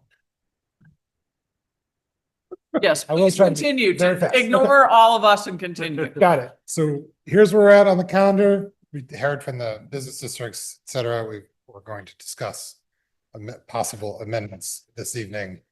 And then we have another meeting in between. Our next milestone meeting for the budget is June 3rd for the public hearing, and then June 17th for adoption. You have seen this all 3 weeks ago. So this data has not changed, presenting the same data for the quarter end. So just where we're at in terms of all funds, where our investments are, total cash in about $44 million. Total cash and investments. Again, the assumptions in the budget, sales tax income being relatively flat, real estate tax revenue, approximately 2.9% increase. We are going to have some insurance premiums and related costs. We know, of course, that medical is only the 6%, but the other premiums and other related costs are going to go up. Interest rate income, flat to slight decline of what we're going to get this year. Not included is the police CBA costs. All funds in terms of the proposed budget and how it relates to the fiscal year 25 budget.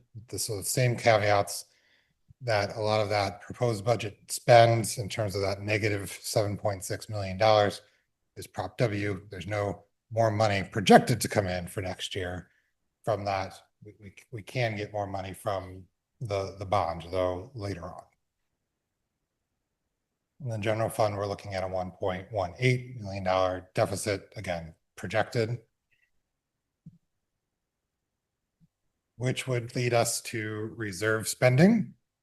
So some of that money that is income that's going to come into the grant and property funds in our current budget structure will be transferred to the general fund to cover some expenses. We would be spending 1.18 from the general fund's cash reserve. And then the proposed budget includes spending the stormwater fund's cash reserve for those stormwater projects. The fund balance slide. Just see where we're at. Currently, our fund balance is $17.9 million. So this is the audited number from last year, which was a 4.5 million increase from the year previous. As promised, Mayor, here we are. Amendments. Thank you, sir. Open to leave it up to you. Do you mind if I stay here so I have something to surface to write on? I would be happy if you stay there because any questions are likely to go to you anyway, or more likely to go to you. So you all have a packet of the amendments. Your names have been filled into the ones you volunteered for or you wrote yourself. We do not have to go through all of these tonight. Please remember, we still have a closed session that we need to do. So I'm going to suggest that if there are any that we think, any of you think you have non-controversial amendments, maybe we'll try and get those out of the way. I think I have one, actually. I got 2 or 3. Non-controversial. 6 or 7. All right, well then. Discussion versus skipping it for today. Is that what you're saying? Well, no, not necessarily. It doesn't just, I just don't want it. I mean, some of them I think are going to be harder than others. Yeah. Okay. Do you want to go ahead and go, Councilmember Smith? Sure. All right, go for it. Yes. Our first budget amendment is to reduce the police overtime budget by $50,000. I think they asked for 175,000, want to reduce that to 125,000. Budgeting, one, I never don't like budgeting overtime because it means that they want to, they don't have any specific use for it. There is overtime built into the budget, but a $50,000 increase, I need more definition of what that $50,000 is going to be for. And this was one of the city manager's recommendations. Would you like to make any comment? Thank you, I'm going to Mayor. ask you on all the city manager ones to just give you a chance. Yeah. If you don't need one, then we can move on. Well, I think it's important to remind, just for those listening again, that the police department is near or fully staffed for the first time in about 20 years, which added close to $700,000 to the budget. So it's difficult to justify the increased staff spend and have the increase in overtime. However, I do believe Chief Aceves is online. If anybody wants to ask him any questions, have an opportunity for him to clarify. He certainly didn't ask me to speak on his behalf, but I think, playing devil's advocate, he would share that there's more and more community events, and that does require more and more police officers. But we're in this place of how many police officers do we need for those events? How do we justify? I think you're going to talk about training as well, the increased training costs, as well as knowing that the CBA is outstanding. And just also, because I thought it was interesting, last time, I think overtime is needed, some overtime is needed for both fire and police to cover their training time, because that's not done during their regular shift. Is that correct? But they'd rather not do it during the regular shift. My understanding was that it has to be done on overtime for scheduling purposes. I can't speak to the have to or preference. I would say that is a Chief Aceves question. Is he still online? He's online.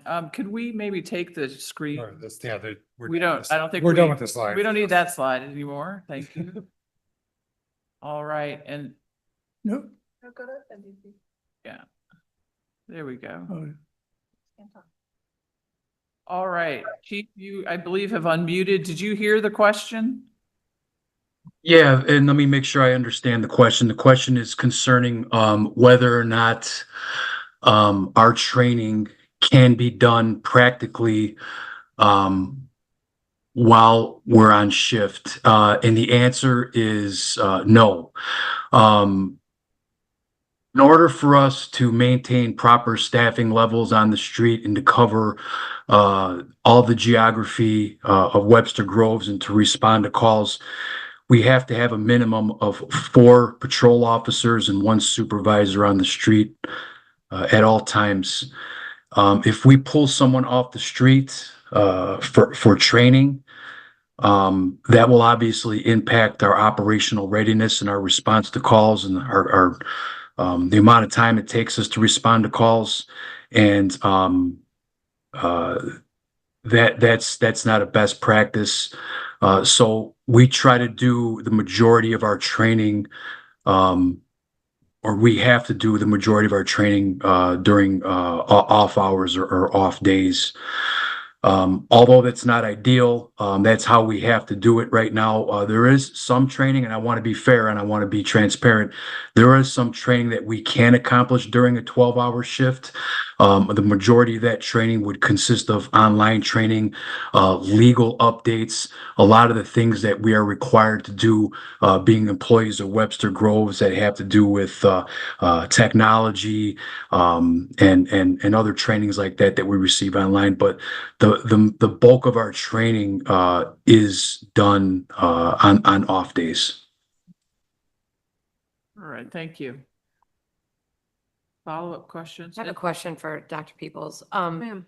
Okay, this is the first year in a while that the department has been fully staffed. So is it a possibility to take the wait and see approach? And then if we need to address some budget issue later in the year, we can amend budget for overtime? Absolutely.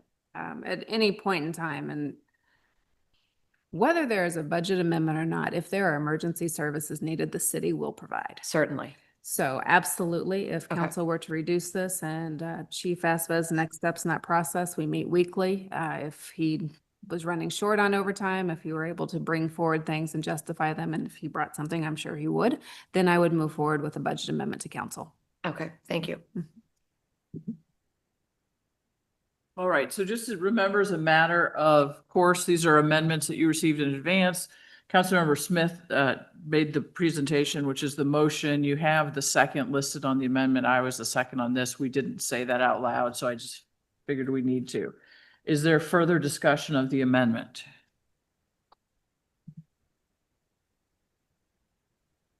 All right, then I think we can have the vote. Mayor Arnold, Yes. Councilmember Bliss, Yes. Councilmember Franklin, No. Councilmember Smith, Yes. Councilmember Alexander, Yes. Councilmember Hickson Shepherd, Yes. Councilmember Hasselmeyer. Yes. All right, the amendment has been adopted and this is, well, we don't need to have me say the number, but all right. Councilmember Smith, would you like to talk about your next amendment? Yes, and just the same amendment reduces the police training and education line from, decreases by $5,590. So is there something that we're looking at so if we were to decrease that, what's being eliminated? I mean, because we already know that we just sort of had a related discussion here. And some of the overtime that we have going over there has to do with training. Does any of this training have to do with that, or this is just the actual training? What would I'm just not a fan of just wiping out training. What would we lose? Certainly. I don't have oh, thank you. So the training budget has increased quite a bit, which may coincide with having additional staff. Yeah. You all didn't see the transaction lines with the budget for training. Chief Asbus has specific trainings allocated to that. So I would leave it to his discretion to determine who, what, when, where, what training is needed. And he may have already been thinking about that. If you have your budget book, it's on page 92. It has the year over year. So it was FY 25 estimated amount is 24,900. And then the request was to increase that to 45,500. So Emerson's amendment would take that down, still $15,000 more than what it was last year. That helps. But I'm still asking, with what he's asked budget, what would we be losing? So, Sure. So Chief Asbus, if you're, and I don't think you have the amendment in front of you. So again, going with what Councilwoman Hickson said, it's overall a $15,000-ish increase from previous years. But if you were to have the budget amendment and a decrease of $5,500, can you share what it is that you would cut from the training budget? Sure, can you guys hear me? Yeah. Yes. Okay, great. Great, awesome. So thanks for the question. And just to give some context to this, some of the things that we're looking at in terms of our enhanced training program, and we're looking at this as a strategic investment, not only for the police department, not only for the city of Webster Groves administration, but for the entire community. We're looking at crisis communications, trauma-informed policing, a number of instructor development courses, which would allow us to create our own in-house training to make us a little bit more self-sustaining and efficient. Command College for executive leadership and continuing leadership and development. FTO instructor training, that's field training officers, our first personnel that work with our newest employees, and use of force expert training. Within all those categories, there are a number of subcategories.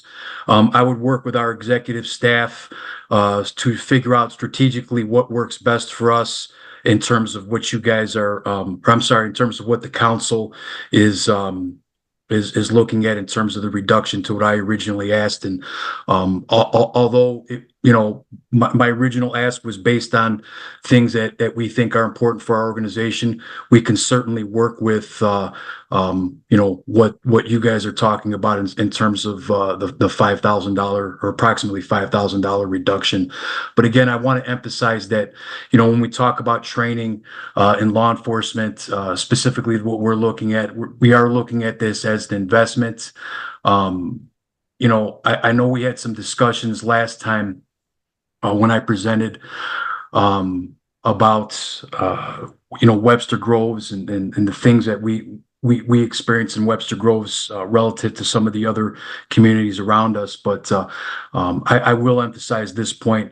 Law enforcement is law enforcement. We all respond to the same types of calls, the same types of incidents, and same types of expectations. The only thing that differs is the frequency. And we want to make sure that we're providing our residents and our community with the best level of service, which is excellent service. And that's our obligation to the community. And our planning program is going to help us meet that. So thank you. Thanks, Chief. Additional discussion? All right, let's have that vote, please. Okay, and again, I believe it was Councilmember Smith made the motion and And- seconded by Arnold. Yes. Mayor Arnold, Yes. Councilmember Bliss, No. Councilmember Franklin, No. Councilmember Smith, Yes. Councilmember Alexander, No. Councilmember Hickson Shepherd, Yes. Councilmember Hassemeyer. Yes. All right. So the amendment passes. All right, whoever says we agree all the time is. Oh, look, all right, given the late hour, I'm gonna ask that we go ahead and skip the large capital asset amendment as well as two from the SIP. And we'll come back to those at our next meeting. Councilmember Bliss, would you mind offering your amendment, please? Yes, this is just an amendment to delay the purchase of a mower tractor from this year's park improvement fund to next year's park improvement fund. And I am the second on this amendment as well. Dr. Peoples, do you want to comment at all on this? Sure. Moving this came about after discussions with the Parks Director and with Mr. Davis. It just worked out in terms of current equipment, timeline for processing it. We thought that it could be pushed. There wasn't. Okay. It's not an immediate need. Should something break or fail, we obviously would come back for a budget amendment, but as of now, this one can be pushed. I'm sorry, you said as of now, what? As of now, that item can be pushed. Sorry. Is there any discussion, further discussion? All right, I think we go ahead and have that vote. Mayor Arnold, I always have to go first. Sometimes. Yes. Councilmember Bliss, Councilmember Franklin. Yes. Councilmember Smith, Yes. Councilmember Alexander, Yes. Councilmember Hickson Shepherd, Yes. Councilmember Hassemeyer. Yes. All right, Councilmember Smith, would you like to go ahead and offer your amendment? Oh, I'm sorry, and that amendment has been adopted. All right, freestyle school pass, you want to go ahead and do that one? Yes. As we did last year, we did allow money to go into the budget to assist with the freestyle swim pass program. And I'm sure due to the excitement of the new pool opening, it's going to be used quite a bit. So that amount went from 3,000 to 5,000. I'm asking for approval to assist those that are in financial need, excuse me, to be able to use the new pool. I'm the second on this. And she's the second one. Okay. Yeah, thank you. Okay, is there further discussion? I do have just one quick question, and I don't know if Emerson can answer this or if we need help from staff, and that is this a reallocation from what our usual scholarship fund is, or is this additional money?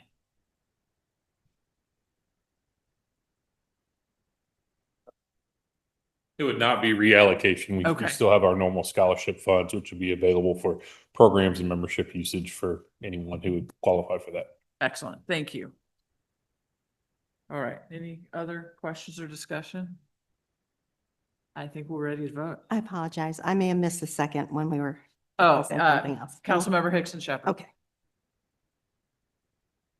Mayor Arnold, Yes. Councilmember Bliss? Yes. Councilmember Franklin? Yes. Councilmember Smith? Yes. Councilmember Alexander? Yes. Councilmember Hickson Shepherd? Yes. Councilmember Hassemeyer? Yes. All right, the amendment is adopted. All right, we're going to wait on the first of Councilmember Hassemeyer's amendments and move to the would you like to offer the flag amendment? Yes, thank you, Mayor. I think establishing a request for proposals for a design submittal process to create a flag that represents the city of Webster Groves. And Councilmember Bliss, you're the second on this? Yes, I'm the second. So It's is like this the- This just is for, essentially, oh, you, I'm sorry. Oh, go ahead. this is essentially just to establish the process and send out the request for proposals. Yeah, so this is just. Not, a no mock-up of- implementation. No implementation. Correct. Yeah. And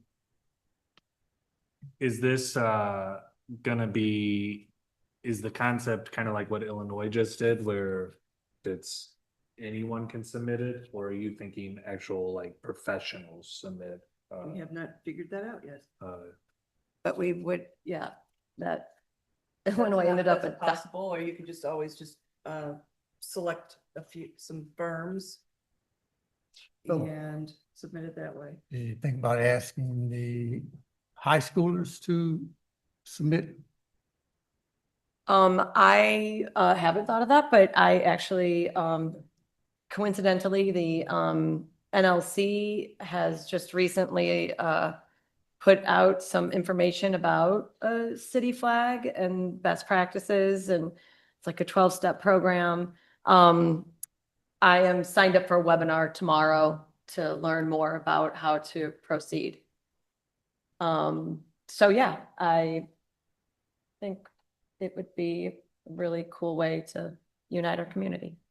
So the $5,000 is for the process to pursue the creation of a flag? Yes, yes, because I, it's not including like implementation or adoption or printing flags or anything like that. So this is to just depending on what I learn tomorrow and how we want to proceed, is this going to be a contest? Is this going to be something that we put an RFP out for, to professional firms, or I'm not sure quite how it's going to shape up yet, but just to get the ball rolling. Well, can you come back with this and maybe have a better idea that this is going to take for RFP, this is going to take for duplication, this is how the program's going to run. Everybody going to have a flag tattoo on their shirt or something. I mean, Yeah. I just don't know where it's Is that- going. Yeah, I don't know what this, if this is just to see if we can do a flag. Can we see if we can do a flag and then determine what it's gonna cost to do that? I don't know if, and this, I don't know if that needs, if we need to be considering staff time with this. I don't know exactly what we're looking at quite yet. And so I think allocating the dollars would just be able to be like it will be holding the statement of we're going to go through this process and Would you say you're doing a seminar or something tomorrow? So, can you bring it back next meeting? Yeah. I mean, you might have a clearer picture of where you want to go with it. So the author of the amendment, if you would like to withdraw and reintroduce next time with more discussion, or we could just go ahead and have a vote if you prefer to do that.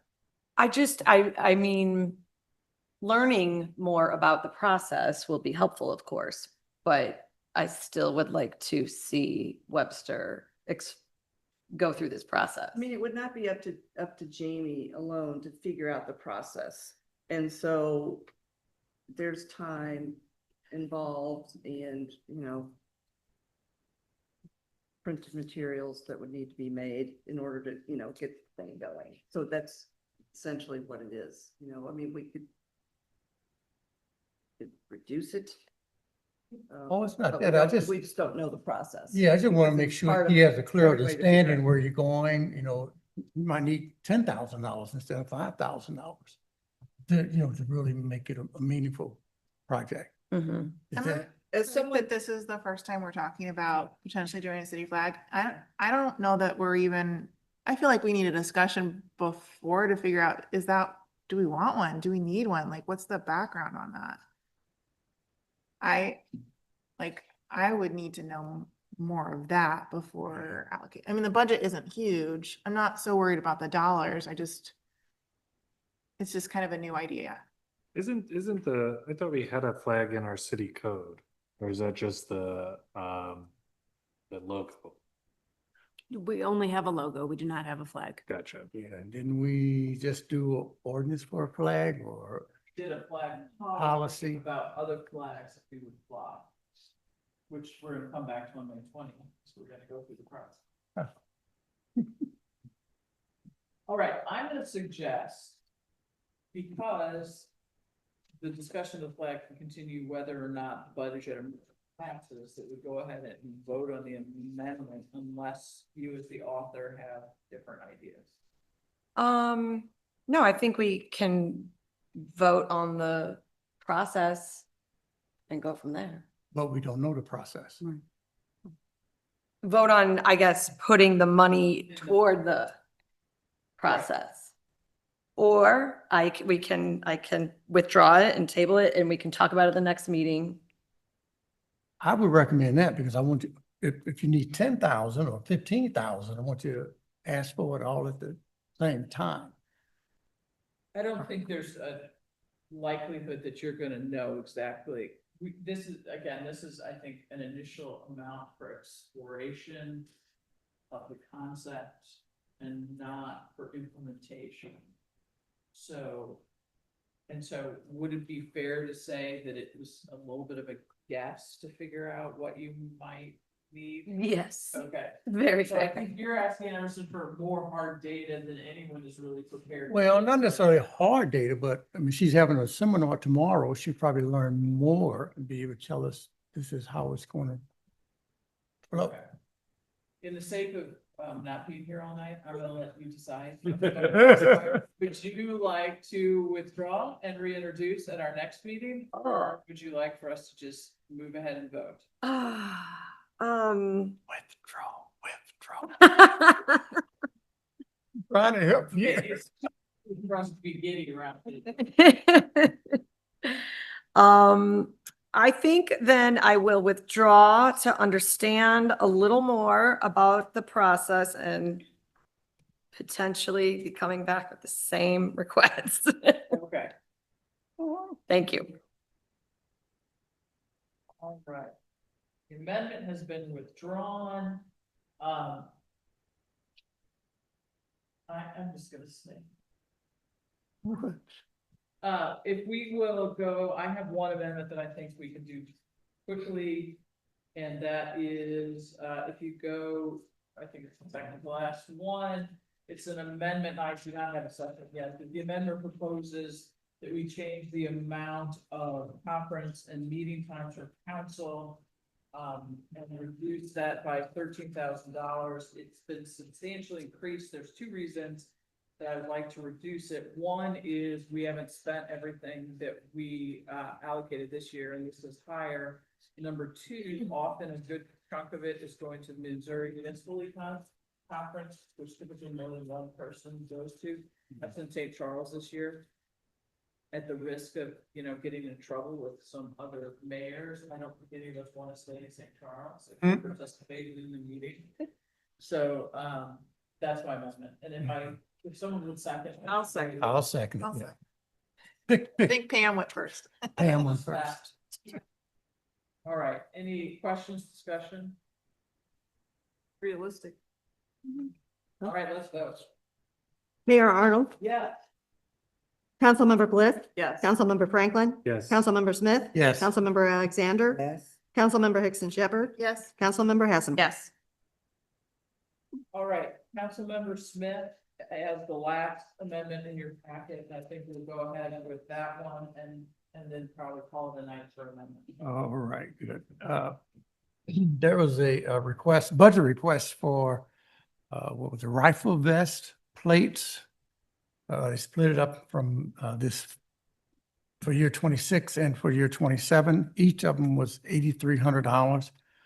I'd rather go ahead and give them their tools for 16,600 for year 2026. It's a small amount. It's tools that the police officers need on the job. I don't know how they're going to split who got the vest and who didn't get the vest, but Is that okay with Chief? I think There's he no would be- reason not to. Yeah. carry- Yeah. No. I'm here. Are you asking me a question? Are you okay if we, Do you approve of, buying all your rifle vest plates in FY 26 rather than half in 26, half in 27? Think that's a great idea, and we're all very appreciative. Thank you. All right, any further discussion? Let's vote on this one. Mayor Arnold, Yes. Councilmember Bliss. Yes. Councilmember Franklin, No. Councilmember Smith, yes. Councilmember Alexander, Yes. Councilmember Hickson Shepherd, yes, Councilmember Hasselmeyer. Yes. All right, that amendment has been adopted. Given the late hour and the fact that we still have a closed session to go, I think we will then hold off on the remaining amendments. We do have an amendment about the ambulance remount, as well as some other equipment things in this set.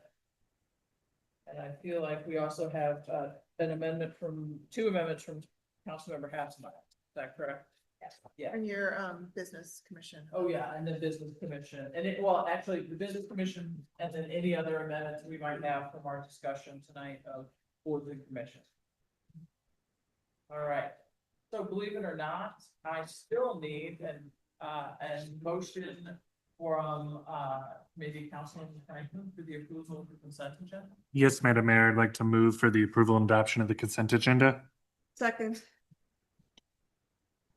I forgot to ask, is there anything anyone wants removed? Can I ask us, no, but can I ask like a really quick question about one of them? Dr. Peoples, Yes, on ma'am. the consulting services for the service center addition, there were two different companies. Can you just like quickly say why that, like what the two different companies do? I couldn't figure it out. I'm gonna ask Sanan to. Okay. So, yeah, please come to the microphone. Same question I had about Woody's.